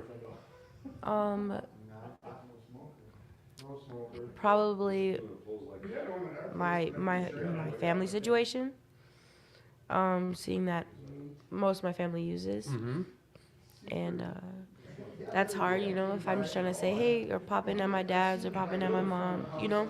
And they're blowing trees, doing whatever. So how do you, now this is always a follow-up question, like how do you get through that? What do you do? I've had to separate myself. Just what? Just leave? Yep. I could stay for maybe like 10, 20 minutes, but when your mouth starts watering because you're thinking about using it or whatever. Well, that'd be a tricky one. Yeah. That's a tricky one. So, What are some goals that you have in recovery, in your life? What are some goals you've set? Well, I finally got a license. I've never had a license until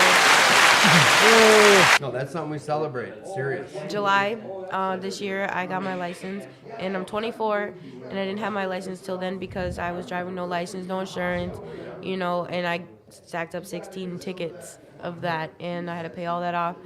So, and then I got a car a month before I got my license because I had that permit for that time. So I had the car sitting in my driveway as a temptation. Yes. And I didn't drive it. And then when I finally got my license, I drove. And that's something big that I've done. What was that feeling like that first time you're out driving legally? Amazing. You can't wipe the smile off her face. That's why I like these cameras. Serious. Like, I can't explain that on the air to someone who's just watching. Like, you went literally 8 years of being able to have a license without having a license to drive legally, and then you finally did. And you've been in recovery since you got that license, right? Yeah. Well, actually, the person who brought me to work, she helped me go and get my license and pay off all my tickets, and then some of them I had to send to, like, you know, courts, you know, send off later, but I still could get my license. So when I got my license, like within a week is when I first came to Will Work, because I told her, like, I'll go to NA meetings and stop lying to my PO and saying I'm going to, you know, whatever, so many days a week, and then coming here, it's not a chore. I like get excited. Literally, I'm like, oh, I got something to do, and they're like, what? And I'm like, I got stuff to do. I go to my NA meeting, you know, and I'm proud about it. Hell yeah. And you should be. The gas station lady who works next by my house at Speedway, she was talking to someone about something about NA or something, and I, you know, went into the conversation, and she actually wrote a book. It was called Can't Keep a Sober Girl Down. And that was the girl that I know, the gas station lady. She's old, she's been there forever, and she introduced me to the girl she was talking to, and she actually gave me a book and signed it, and that was another sign, you know. Right. Can't keep a sober girl down. Yeah. That's a Minnesota author? Yeah. And I met her, and she signed the book for me, wrote me a little note. That's awesome. That really is. So, is there anything that you would like to add that I didn't ask you, or that you'd like to talk about before I get into some wrap-up questions with you? No. All right, so talk to us about your gratitude, being that this show is called Attitude for Gratitude. Tell me about your gratitude. I'm so thankful that I found you guys, because the first time I tried to get sober, I was, oh, I can't get high. I got probation, right? Well, now it's, I don't want to get high. And that's what I love this group. I love all, you know, having something to do on the weekend too, you know, or just having people hit you up like, hey, how are you? People that really care. Exactly. And not people who are like, hey, you got $50? Or, you know what I mean? All right, so the final question is, like, I know you have a job and you do stuff, but if you're here on Fridays, will you come back on the show? Yeah. Thank you for being on the show. Now grab that young man right there and tell him it's his turn. We're going to do a little quick. It'll be quick. I just have a cool question to ask you about your sister. Oh, no. Yeah, no tough questions for me. No. Don't ask him anything bad about me, though. Okay. He will expose All right, me. here we go. We got generational recovery going on here. So, how long you been coming up? No. All right. So once again, who are you? Mackenzie. Who are you? Emilio. And you again. Will. All right. Now, dude, I wasn't sure. Whatever. So who are these guys to you, Will? My son and my daughter. Son and daughter. So who is he to you guys? He's my dad. Okay. Just making sure all the answers are lining up. We had you on last week, and you're the babysitter queen. You run the daycare here, right? Yeah, I do. All right. And you run the ping pong lessons, right? You give ping pong lessons? There's a guy named Dale who came in here not too long ago sweating, dripping sweat. And I'm like, dude, he's like, man, that little kid, you had him sweating, dude. You whooped him, huh? He didn't let you win? What a jerk. All right. So, what's your favorite thing about this place? Ping pong. Ping pong. And what's your favorite thing? Babysitting. Nice.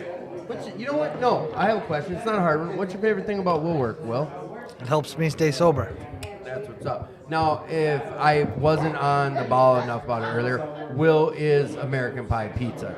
He is the one. We've talked about this before. He's the one who just offered to bring pizza to the podcast. He's like, yeah, it'd be a good idea. Let me feed the people at the podcast. And I'm grateful for that, Will. Thank you. You're very welcome. I am.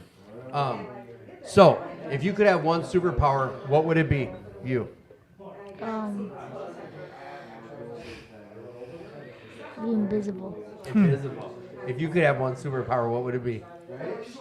Be invisible too. Ah, that just makes me think, Dad, why do your kids want to be invisible? What are they trying to do? I would pick the same thing. Really? Yeah. So Love it. great minds think alike. Great minds think alike. All right, so here's another thing I wanted to ask you guys. All right, if you could fly, where would the first place you'd fly to go? Work my pizza. I love it. I go eat. love it. For what? To go eat. Some of the best food ever. Okay. All right, well, Anywhere in the world. anywhere. Oh, Oh, no. Where would you go first? Anywhere in the world, if you could fly. I don't know.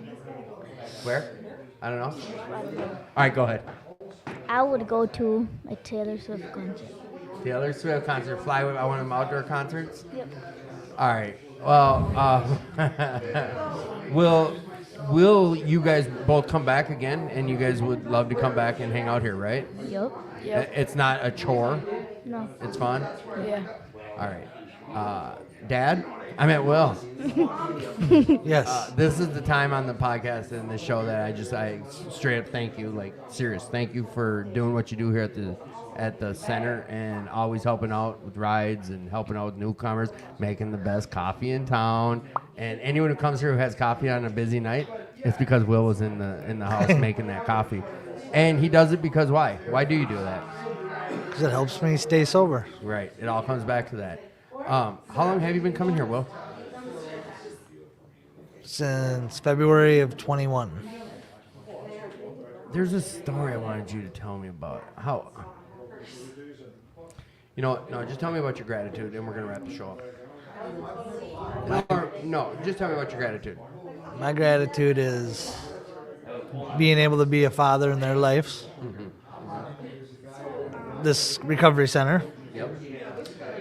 And all the new sober friends that I have that help me stay sober.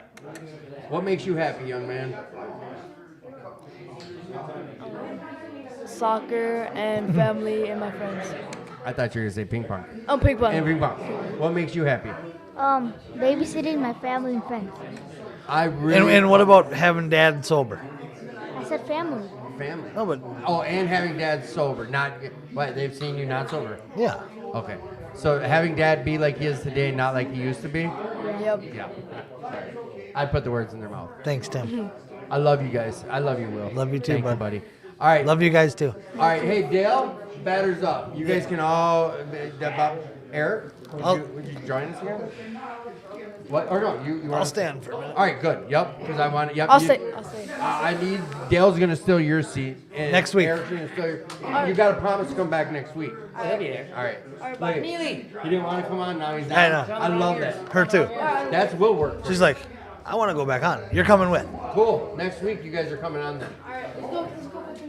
All right, this is the part in the show where we are going to wrap it down and we're just feeling. I mean, we've been on for quite some time here. Yeah, we're almost at the 2 hour mark. Who are you? I'm Dale. Dale. Yeah. How did you originally hear about Will Work for Recovery? Treatment. What? I was in a treatment center. Oh, treatment. I thought you said 3 men. Yeah. I was like, what? 3 men and a lady? No. Weirdo. What 3 men? So I have a question, Eric. This used to make me echo. Oh, Yeah. no, we got it again. Echo. Echo? Echo. You want it to? No, it's just I'd had fun with people. Echo. But no, turning that one up and Now echo. check it out. All right, that's it. That's what I was looking for earlier. So he's a tech guy here. If you were listening to the show earlier. Well, I was busy. He is Definitely the a tech guy. mastermind. This is Oh, what he is? does. Yeah. Nice. He's the one who originally put all this together. He's the one who, if there's ever a real issue, Did he put the chair together? absolutely not. It would have worked. No, he's the wizard. He is. Nice. He's I look up to him. He's a good friend, and He's the guru. he grows the hottest peppers in Minnesota. Well, I'm in. I mean, I grow peppers. I'm pretty sure other people grow. Not hotter, Eric. What are they? I'm in. Ghost I'm in. pepper? Everything. We had a podcast. I had a show. bunch of ghost peppers. We did a Trinidad- Reapers. yeah. We did Trinidad Scorpion, Ghost. chocolate Baracapore, ghost pepper, and then the Carolina Reaper. We did them on the show. I'm definitely gonna want ice cream after. Carolina Reaper. No, we had a gallon of ice cream and we cut them into the size smaller than peas. Yeah, I'm we definitely gonna didn't eat do for the ice whole cream. thing because That's if just stupid. you've ever eaten a super hot and eaten a whole pepper, it I'll lock up. absolutely wrecks you the right, love you, entire boys. way Oh yeah, through. yeah, that's what I mean. I'll be screaming for ice cream later on. Yeah, he brought half gallons of ice cream and he was just pouring sweat. and Who, he Tim? was just Tim. Yeah. Yeah, but did Elena even make it through? Elena hung, but I ate most. Well, you're very excessive when you do things. Yeah. I'm an addict. Yeah, I mean, Imagine that. we don't half-ass it around here. But he also, that season, he freeze dry, or would you like No, I dehydrated? dehydrate him. Yeah, and then he made me, he ground them all up and gave me like a salt shaker. You'll be getting another one. Ooh. Promise? Yeah. You heard it. I so want to try that and put it on someone's No, dude, work. like, no. No, you could damage them.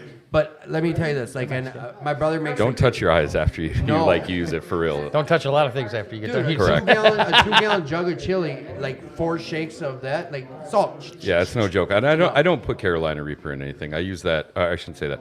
I don't put in anything that is intended to be eaten. I'm right now trying to work on different salves.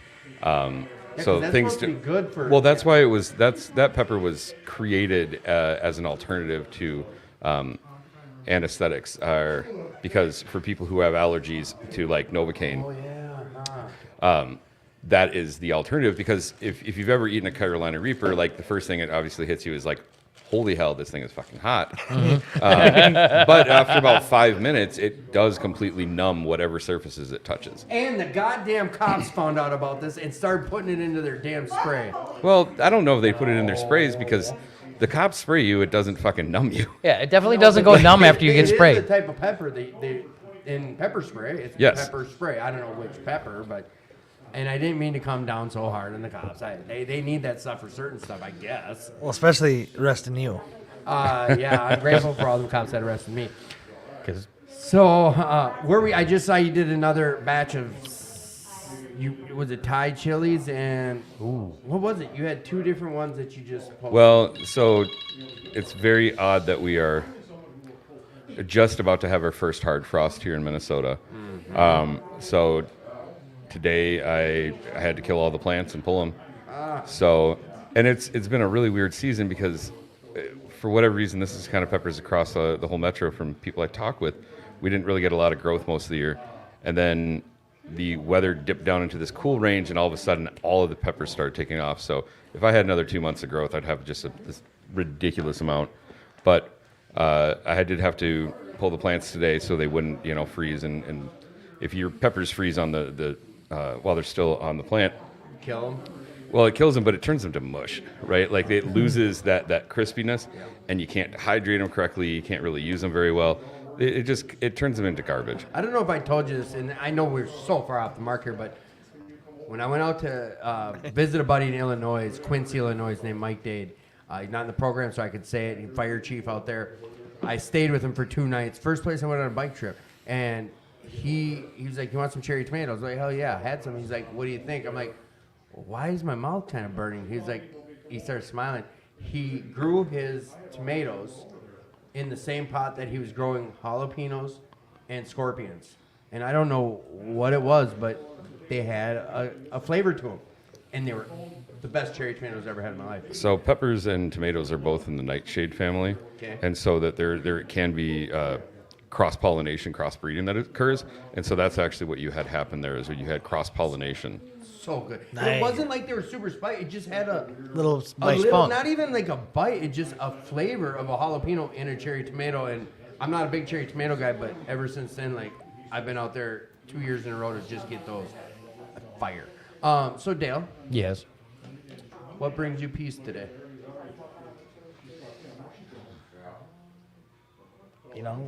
There's a lot of different things that bring me peace today. I bet there is now. Tell me about it. My kids help me stay at peace. My sobriety really helps me to be at peace.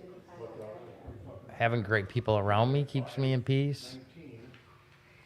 Just Pizza brings me peace. I love pizza. Let's not lie. All right. Eric, what do you like most about yourself? My hearing. Your hearing. Way, No, all right, here. way better than I was going with. What do you like most about yourself and why? I like my understanding of music, and I like that because it's a passion. It ended up becoming a career, and because from a little kid doing music all the way to today, I have trained ears that allow me to be in an industry that I feel like a kid every day at Christmas. And you know what, guys? Let me just real quick put Eric on the spot and embarrass him a little bit, but I can second what he's saying, and I have a little proof just by saying, like, one of the most best sounds I've ever had was this one. That came out the top of his head with his guitar. This is Eric's little jam. What was it? It's 3 minutes, I think, and he was like, you want an intro? I'm like, sure. He's like, give me a second. Just start playing his guitar. Let's hear it again. This is it. Oh, it's 3 minutes. Here. I Now the can't audience can hear it. You're only hearing it right now. It used to be through our headphones, but here. Yeah, it's not coming through there. I know. I can fix We'll that. fix that not after the show. Because he's a guru of it. Yeah. There we go. I mean, Yeah, it's right what I there. do. It is, man. You got to do what you. Hey, you got to do what you're Yo, good I at, used to go man. to sleep to this every night. I can see that. I got another one that he It's did. peaceful. It was never intended to be the ongoing music. It was something we had the first show rolling out. I didn't want to leave it without any kind of intro. Sat down. This is all one take stuff. Just Yeah. like Yeah, but sometimes that's the best stuff we can do. Fucker. Facts. He's a Hey, you Jerry know- Garcia you know- with all no, 10 no, fingers. no. Hey, I said Jerry with 10 fingers, not 9. But listen, this guy, I'm telling you. And there's another one that I took off of Facebook. I think you were just practicing with the guitar they were giving away at 22. Oh yeah. And that one, I would love to incorporate. I love that one too. They're just real chill. Listen, I don't know. I can't play the guitar, but I can appreciate music, and I'm glad you can hear music and know whatever your answer was about that. I too second that for reasons like this. I mean, that beats crap like this. This is dumb. This is what here's another one. And I did a poll about 6 months ago with the audience. They all wanted yours. Oh, well, I appreciate These that. are the ones that, there's that one. These are all ones that are provided. I feel like I should, if anything, like remaster it for you. Like, this is kind of like an intro to a whatever, but they're corny. You can't touch. I'm not gonna lie though. Every time someone tries to redo something that has already been done and it's good and it's solid, I know if It- I it know if I usually touch it, gets- you're gonna be like, oh, that's not the right. yeah, thing. it's. I mean, it's got. Yeah, just do a different one. Here you Don't go. mess This with will what be you louder got. than It's the good. audience's ear, but you guys will hear it way louder now. Yeah, I can go to sleep to that. Hell yeah. It's nice. It's peaceful. Yeah, nope. This is blowing out the audience. Don't mess with what works. I mean, No, then, it doesn't need to. I mean, that honest to Remastering is God. just, all it is you don't change the music. You just do something with the Well, yeah, right. Remastering is it's not replaying it. It's just actually fine tuning the fine tuning it for different formats. Because this was just really quickly banged out. And again, it banged out fine. I It's- love when shit gets banged out great. but It's like, oh, my girls. You knew that was coming. Yeah, I know. We but had it's that also type of show. but it's true that But if you do change things like audio wise, that and you become familiar with it, even if what I'm doing could technically be seen as an improvement, you might not recognize it as that. Well, a guy like you though would hear night and day difference. Well, I hear a ton of shit in that, and That you it's don't like like? the reason I'm like, I could I could fix that, Right. but and where we hear it, it's like no, it's great. All right, real quick. Will's gonna scoot. Will, again, thank you, dude. I appreciate you. I know, I appreciate what you do in the community, and I appreciate you coming on here, getting a little comfortable with being uncomfortable. Anything you'd like to add before you head out? Nope. Happy birthday, Will. Thanks, bud. oh, happy birthday! Thank you. Wait a second. I forgot all about this. Just wait. Will, happy birthday to you. Happy birthday to you. Happy birthday, dear William. Happy birthday to you. Oh, I turned him out. Wait, which one is it? Oh, I forget what it is. You know what? It's up here. There we go. There, that's all I wanted. So Thank you. I love you, Will. Will. No. No. All right, bye, Will. I love you. Bye. Bye. Thanks See for you having guys. me on. Thank you for making my show the dirtiest it's ever been. Don't worry, we'll get a mop and clean it up. You know what? That's this one here. There. Did you hear how quiet that got? That's because of here. I'm going to show you guys something. Listen to this. Then they would have wanted to know That's what my it was. foot hitting the wire. That would have thrown. Do you us hear off. that? Yeah, I hear that. That really hurt. Yeah, I didn't thanks, mean it thanks. to be that bad. If it hurt us, what did it do to them? Not as bad out there. No, serious. I Hey, have Jimmy. different headphones on. Jimmy. You got to get part 2 on. Jimmy. So, Eric, this is where we're gonna do some. Or you know what, Dale? What? Dale. I didn't ask you this, but if you could have a superpower, what would it be? You've already asked me this. What'd you say? Stretch Armstrong. Yeah, that was so stupid, and it was a penis joke. No, it wasn't. Oh, Yeah, I the thought kids you are were leaving. Yeah, we gotta wait till they leave. You know what, Eric? If you could have one superpower, what would it be? That's. Yeah. What would it be? Yeah. Mind bullets. What does that mean, and how? Telekinesis. Okay. How would you be able to attribute that to your recovery? To my recovery? Well, if I saw somebody about to light up a pipe on the street, I could just smack it out of their hands. Driving by. Porn. That would be the shit. My new superpower. Jimmy, if you could have any superpower, what would it be? Do not steal my idea. You can have whatever. Do not steal my idea. Thank you. Porn. I said thank you, sir. What do you say, porn? Yeah. Porn. That's not a superpower. It was an inside joke. Yeah, inside joke. Inside who? In you. No, what was it? Oh wait, dude, I have you on mute. Oh my god. No. There you go. No, you're back. You're back. That's probably good. You had me on mute the whole time. No, I turned it off as Eric reminded me, like, as you're getting up to mute people. So, no.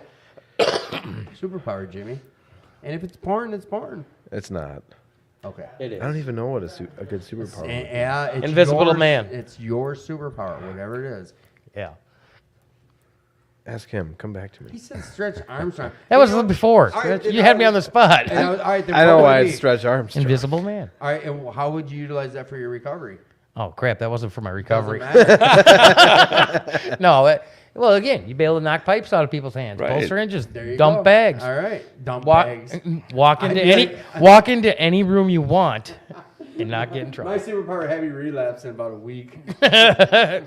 Yeah, I'm pretty sure it'd be Jimmy? right there. Superpower. Here, Oh shit! Jimmy, what's your superpower? I think it could be a superpower to be good with any weapon, right? Sure. Sure. Why not? Just be Yeah, you know what? immediately Deadeye. a master of the Deadeye. weapon. Yep. Deadeye. Deadeye. Yeah. Or what is a dead shot? Not Dead dead shot. Deathstroke. Deathstroke. No, Death- Will Smith in yeah. that one show. Deathstroke. Suicide Squad. Welcome to Deathstroke. Deathstroke. No, Deathstroke was Ooh, what was it? That smells good. was Green Arrow's like It definitely wasn't me. enemy. He's badass. Or they make fun. What's her name? Who's the girl? Black Widow. What's her superpower? wanna sit up here with him? She can kick really hard. I can kick you where it She's a counts. super spy. Yeah, I got you, super spy. All right, so now we're at that point of the show where we go so far off recovery script, and this is the good one. I think we have the right people up here for Are us. these actual questions? Yeah. Has anybody No. told you you're like the Joe Rogan of recovery podcast? Shit, I got you, Joe. Mr. Rogan. Yeah. With all my listeners. Hey, listen, it's not about that. It's about what I get to do on a Friday night. This is my meeting, and I love it. I got the best Friday night meeting in the I world. think it's pretty gangster. Is there life on other planets? Yes. What kind of life? I don't know. I've never been there. No, if you think there's life on other planets, what kind of life do you think? I is on other love that that galaxy and the whole space stuff. I watch that shit all the time. Then this is a perfect. It is a perfect question. So I what don't do know you what think, kind of. like- I think there's a lot of microbials and other things that are forming, but I don't think there's actual in our galaxy. I don't think there's actual life being formed. Well, there is life being formed, but not actual like. Here's a follow-up Human- to that, humanoid. Like, that topic is: do you believe that this planet, while we've been here prior to humans, we've been there's been some other life form on our planet. On our planet? On Earth. Absolutely. I think that we were originally in Venus. And then Oh man, this is good. we deep. came over here. Who's we, and what do you mean on Venus? Well, okay, so I believe like there's a legit like evolution or like evolving of stuff. Okay. But I also believe that there's the humanoid or the is it Homo sapien or whatever, the more smarter form of humans that have come over. Can you just look at the difference between some people who look Are we sure we're they more look smarter? they look still. I'm not saying I am. I'm still part of the caveman. I'm still doing this. Yeah. But I honestly believe there's like another like I don't want to say smarter, but like a more evolved form of a humanoid type life on the planet that came from another. I'm not doubting. Hey, man, I have a belief that we never talk about what Tim's beliefs are on that question, but I'm going to tell you something. It's like, I'm not disagreeing with you. I don't disagree with I just think of the whole. I watch too much Rick and Morty, but Me too. It's infinite. Think how big everything is. Like, we don't know how far anything goes, and you're telling me it makes sense to me to think the same thing we're doing now is occurring somewhere out there elsewhere. Exact same. Oh yeah. Well, what about the multiverse? Yeah. And then you got to drop bombs like that. The main reason, Well, you know what? It technically half exists. They found that out with the Large Hadron Collider some years back. Yep. What was And it? what the hell's on the other side of a black hole? No one knows. We know for a fact there Not are yet. black holes. Well, we now the can event see the event horizon showed us that we can show that it doesn't emit or it emits light, but it won't go into. what it shows that it releases photons that we Yes, can it see, releases but we can't Nerds, see. I love you, fellas. Yeah, I I'm love not gonna that lie. shit. The only scientific facts I get is from The Big Bang Theory, and that's it. I mean, I watch that like there's no tomorrow. Oh, the one with Sheldon? Yeah. You're a dork. I thought you were gonna say the only scientific fact I get is porn. There you It's go. porn. It might as well be. But the reason What are I'm you gonna doing later? Porn. before we go further with these questions, because I want to dive into shit like this, but someone asked, it was a few shows back when I first time here at Will Work that I brought these corny questions up. And we talk about this because I want people to hear, like, dude, not every fucking thing has to be, why don't you do dope no more? How do you not do dope no more? Like, you can listen and see on a Friday night, dude, we can sit and just chop it up about some shit, and it doesn't have to be revolved around a bubble or a fucking needle or a pipe or, you know what I'm saying? Like, it's just what we do. So, back to Is There Aliens? Yeah, I'm surprised you left, man. This is right up your alley, too. Yeah, no. We're on some alien shit. Taking my day into the All right, so besides Sheldon and his corny ass and all that, like, Dale, do you believe that there's life on other planets? Of course. You say, of course. Explain. What do you mean? Why do you think so? And where? Well, first of all, there's no way that we are the only thing that exists That's why I said in the world. I mean, to be honest, that is just one of the dumbest answers you can give. No, we're the only thing that exists in the world. That In the we universe, don't. you mean? Universe, world, it doesn't matter. Where you go, you look out at the stars. You don't know how far out that goes. Quasars. But you know what? Someone did bring up the point a few weeks ago. It's like, now this is where weed would really come into play on this conversation. You know how deep we could get? Oh yeah. Oh, it'd get you deep. It'd be neat. Really deep. But that's like No, Joey listen, Diaz on that- edibles. But That's listen, deep. Straight That's deep. the fucking lie we tell ourselves, guys. I put that out there to see you guys bite on that little hook I said. Oh, we hooked. That's the lie we tell. We can sit and get just as deep. You don't need a fucking joint to get that deep. It's just Well, it's a lot more fun when you're not all fucked up because you actually remember the facts. Yeah. There's that. But it's way more fun to fake it when you don't know. That was always, you can say whatever you want, and they weren't going to remember in the morning. They'd be Now like, I can go wow. regurgitate. I can go regurgitate what we said. told some stoners that the alphabet was created by a dude named Alfonso Beddington. Alfonso Beddington. I got to tell him I was joking, so they went on into, they branched off into conspiracy theories. Like 30 minutes later, I'm like, yo, wait a minute, I forgot. I made that shit up. I want to hear like a hip hop song like Long Legged Larry, but now about Alfonso Beddington. It's coming on next. Jimmy, Jimmy. what's a little white lie that you regularly tell yourself? And I want to know about the porn. So I shouldn't say I have a small penis. That's not a little white lie to everyone. A little white lie I tell everyone. Your penis is a little white. The kids did leave the room, so I mean it's okay now. Yeah, it's a total men's meeting now. Oh boy. Nope. I mean, on air. Oh. And that's just me saying that. Oh, we're gonna get dirty about it. Oh, I got. Wow, the ratings know, just All right, went here we up. go. This probably shouldn't be aired for as far as my business goes, but I know how to do that. That's a solid answer. What is your most favorite thing since being in recovery, Eric? Since being in recovery. Getting married. Getting married. Yes. Ooh, that's a good Happily one. married. Congratulations. So Thank someone you. that has touched fame, young man. These all people don't know your story, but Eric was a world touring. Wasn't world. I mean, I toured All the right, U.S. state touring. but- You know what? You toured. Record You deals toured. and You toured. big money offers and listen, And lots of alcohol, lots of stupid decisions. lots of underwear, music. Wasn't it you that you was a I looked at some old pictures and Well, so like, there was a lot of pants optional parties. So Oh, nice. tidy whities and you smuggling plums. oh, they weren't tidy whities. Smuggling plums and I had the best couple underwear. grapes and a raisin. I don't know. There was Q-tip something and a I was raisin? going with that. Life then versus life now. Like you still are in the music industry. Is it easier or harder to do what you do and enjoy what you enjoy? So much easier. Why? I'm not trying to fill an empty void with things, so I actually can be a part of it. It when it comes to playing and performing, I didn't realize how much booze, drugs were affecting.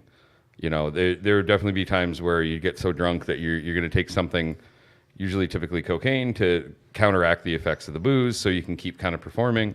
That's the old trick for Stevie Ray when he was in use. Was his whiskey had his coke in it, so you see him in the old videos drinking his whiskey, and it was fucking loaded with blow. And that's Right, he's Ray sipping Vaughan? it. Yeah, Stevie Ray That Vaughan. is That's what something he's I drinking. didn't know. That's what he's I drinking the learned whole something time, today. right? And there is something about, like, it does loosen you up and everything else. But I was worried for a long time that when I quit drinking, I wasn't going to be able to play the way that I had. And a lot of that comes down to how many thousands of hours did I play guitar while being fucked up. And there is something about recall that if the mental state that you're in, it's easier to recall it if you're repeating it in that same similar mental state. Drunken recall. So Yeah, right, there's but some also, truth what to about this. Was that muscle Drunk memory Fest? and- So muscle memory is Fest. from my experience, completely opposite. Where muscle memory is impeded by alcoholism because you lose your correct dexterity. Yeah. And Shit, I didn't think of that. That's So- Beer totally- fest. Drunken recall. and Dude, it's a fucking movie, bro. If It's you real. put Sheldon in a drug It's real. no, but I know, like they say, 10,000 hours makes you professional. well, it's 10,000 hours to mastery, but like any person I know who masters anything in music, you stop ever thinking that you're trying to master it and just become a lifelong student. Oh, I like that. That Go to bed with itchy butt, you wake up with smelly fingers. So, all right, boys. See. We're way too long in this shit. Too long. But not really. But I know we're going to be here for a little longer after, I imagine. Yeah. I mean, we're gonna work out some kinks and Yeah, so my night's just beginning. Uh-huh. Jimmy, is there anything you'd like to add to the show that we didn't get to talk about? Not really. Come on, Jimmy. You can think of that's all something. good. You want me to say some like profound shit? Is that what Yeah. If you got something on your heart, man. You know, now's the- coming to this meeting and being careful not to talk about profound shit all the time. I don't have any profound shit to say anymore. And I'm okay with it. You know what I mean? I am. I don't have to sit and think about what I'm going to say. I just say do. it. You know what? I can say this much. Like, Jimmy, I know you because of Dustin. Let's say what it is. Like, that's how I know you. Yep. And, like, we hung out here and there, breakfast, this and that. I don't see you at many meetings. That one Monday meeting, one at that church, we tried to get involved with whatever. It was an NA meeting, I think before COVID. Yeah. And whatever. But this Friday one, I've noticed, like, you haven't missed it in a long time. Like, you really started showing up. Like, you're always at the door greeting people. Yeah. Like, this one and Wednesday I try to get to a lot. Wednesday too, yeah. Like, you really, and this isn't right next to home. Like, this isn't But then again, like Dustin told me, like you used to drive down to like whatever, Chaska. yeah, an hour and a half to chair a meeting or something Oh, yeah. for your recovery. But so I'm grateful for you. Thank you for being around here and helping out and helping the cause and whatever. Hell yeah. Tell me one more time about your gratitude. My gratitude? Yeah. It's still my family. That's good. Holding them up high. Hell yeah. I love you, Jimmy. Tell me about your. Is there anything you'd like to add to this podcast? No, not at the time. All right. Tell me about your gratitude. I'm gonna follow Jimmy though. It's my family. It's my kids. Okay. All right. Young Eric. Anything you'd like to add to the podcast? Probably not as young as you think. Whoa. Yeah, I like this thing. I mean, Love you, Jimmy. for anybody out there who's considering recovery, you know, come to a meeting. You don't have to stop today. Just come to a meeting. Come hang out. I There's like a that. whole other world. I like that. You don't have to stop, but just come check it out. Yeah. I always say that, like, if there's one thing, like, I don't tell you what to do, but I challenge you to come try something different. I didn't get sober before I came to a meeting. Right. No, I get that. I do. I always say, like, I came in these rooms and I haven't like relapsed. That's shit, because just because I came to meetings to get a blue card signed. I wanted to stop at least a year before I did, so that was 365 relapses.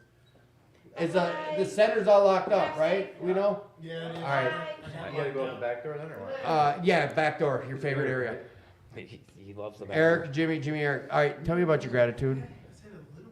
He says I look like Chris Stapleton. Hell yeah. Really? If I wasn't single. I mean, it's No, you want to know what the he really looks like?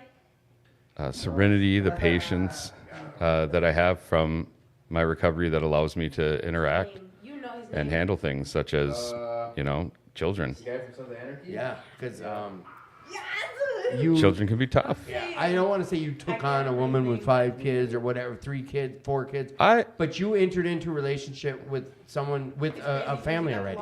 It's been fantastic. I mean, Yeah, they're I know. my kids now. Yes, they are. But more so, it was also wifey has when we're both in recovery, given me the opportunity to truly connect with my own kid, who I have been massively estranged from. I had a lot of shame around being in my son's life because, I mean, why would I want my kid to see me fucked up all the time? No, you're right. And it was easier to be avoidance and not a part of his life, even though I carried a lot of shame with that. And now I have a very active life with. Yeah, I mean, I see. I don't know. We talk. But you're not right. We that- haven't. It has been fantastic. Amazing? I mean, we talk Come all on, the give time us a now. belly up. Or are you guys heading out? All right, yeah. Go Vanamos. Are you out? Are you? Come on, belly up or leave. What's up? You still on? Yep, we are. We're just talking gratitude. I didn't know that, and you're right. We haven't talked like we have in the past, but that's amazing. I mean, and that's what recovery grants you, is the opportunity to reconnect with the people that you may have hurt or you may have avoided, and you can actually build real relationships because your own foundation is now solid. See, yeah, that's if there's something you couldn't say that you're grateful for, like being a father. Like, I agree with you, and I don't have kids, but to be able to show up now, like, You want some? I guess that's the big answer when you're at that type of household. But no, I don't know. I'm grateful for you, Eric. I am, and you know that. And I always say this to anyone listening who knows me. Like, I just got done making a phone call to someone. Like, we meet so many people in recovery. I've had over 300 guests on this show. The majority of them, I spent over 2 hours digging into their life and blah, blah, blah. And my head does this thing, and you've heard me song and dance this with you before, but my head does this thing like, shit, we know we love each other. We know we're close. You know I care for you.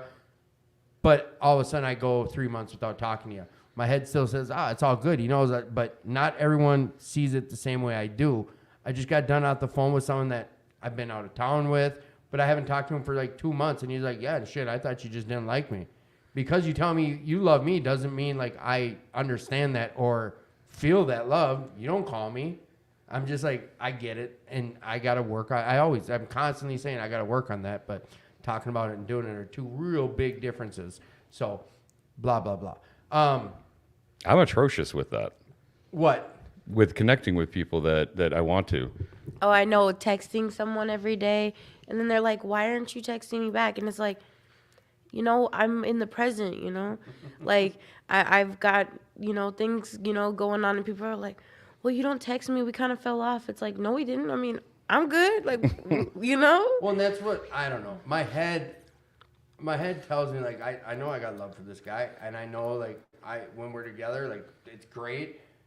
That's not valid. That, to me, I understand that's not sufficient, but time, how easy it is. That's fine for me. 3, 4, 5, 6 months goes by. I don't know. I feel like most people, but you know what? That connection's not the same with everyone. No. It's just not. Like, even though I know, like, the last time we interacted, things were good.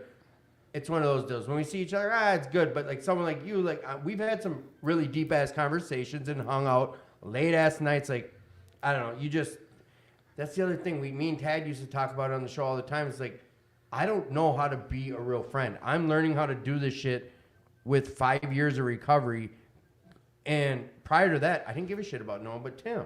I truly didn't care. I'd tell you I did or thought I did, but it was about self. It truly was prior to recovery. So now in recovery, like, I guess I start with what's in my head, and I'm like, well, I care about this person. I love on this person. I have some work to do to follow through with that. I think I do. Just like being a good boyfriend or husband or father, like, if you never have been a good one, how do I know what one looks like? Well, I had pretty awesome parents growing up. And, yeah, you shared about that. Yeah. And my dad's a great guy, and I definitely was not being the kind of dad to my kid that he was to me. And would you say that is mood altering substance backed though? Oh, absolutely. I mean, it until I had recovery, I didn't have the wherewithal to be able to even pursue trying to have a true connection. And then I still had the fear and the anxiety around reconnecting because I had so much shame that was already built up. And I'd convinced myself so thoroughly, and it took years in recovery to peel away those layers. And my wife really is the one who has pushed for the connection and nurtured it to allow it to grow. And it has meant the world to me. I mean, my kid came down a whole bunch this summer. He was actually just in town last weekend, and he comes and hangs out with all of us. And we did pumpkin patch. We did all the typical fall shit, and it's great. And that's gifts of recovery. Yeah. For you to be able to say that too. Is there anything I think I asked you, but is there anything else that you want to talk about? I know I kind of just threw you back on the show. All right, we're gonna wrap up. Is there something you needed added, buddy? Oh, I just came to sit down and say something hi. you thought about, like Sheldon said, that you forgot to regurgitate with us? Yeah, actually I did. Come on, third rock. They did say that there's in our galaxy there's supposed to be 21 like. Dude, you are regurgitating something from. Yeah, I am. That's exactly where it's coming from. You're a dork. Hey, you guys out there listening. Tomorrow night, I know that we went long. Tomorrow night we do have the big Halloween party here. Big spaghetti dinner, tons of eats and costume contests, big dance, DJ, all that fun stuff. And like we said, we had people on talking about 2218's having a bash. Blaine Alleno is. Fridley Alleno is. I know for a fact New Hope Alleno is. There's tons of stuff. St. Paul Recovery Clubs. I think St. Paul Alleno is. There's shit tons to do. You don't have to be alone and fucked up. No. Yep. And that's the thing. Like, there's a suggested donation in any of these places, and that's what it is suggested. You don't, if you can't afford it, show up. Come down here. If you can't afford it, come find me. I will pay for your insurance. Promise. Come talk to anyone at the door. I've got you, Dale. Someone will get you in here. Main thing is this, like, if you're struggling, though, please reach out. 2520 North 2nd Street. That's where we have meetings every single day of the week.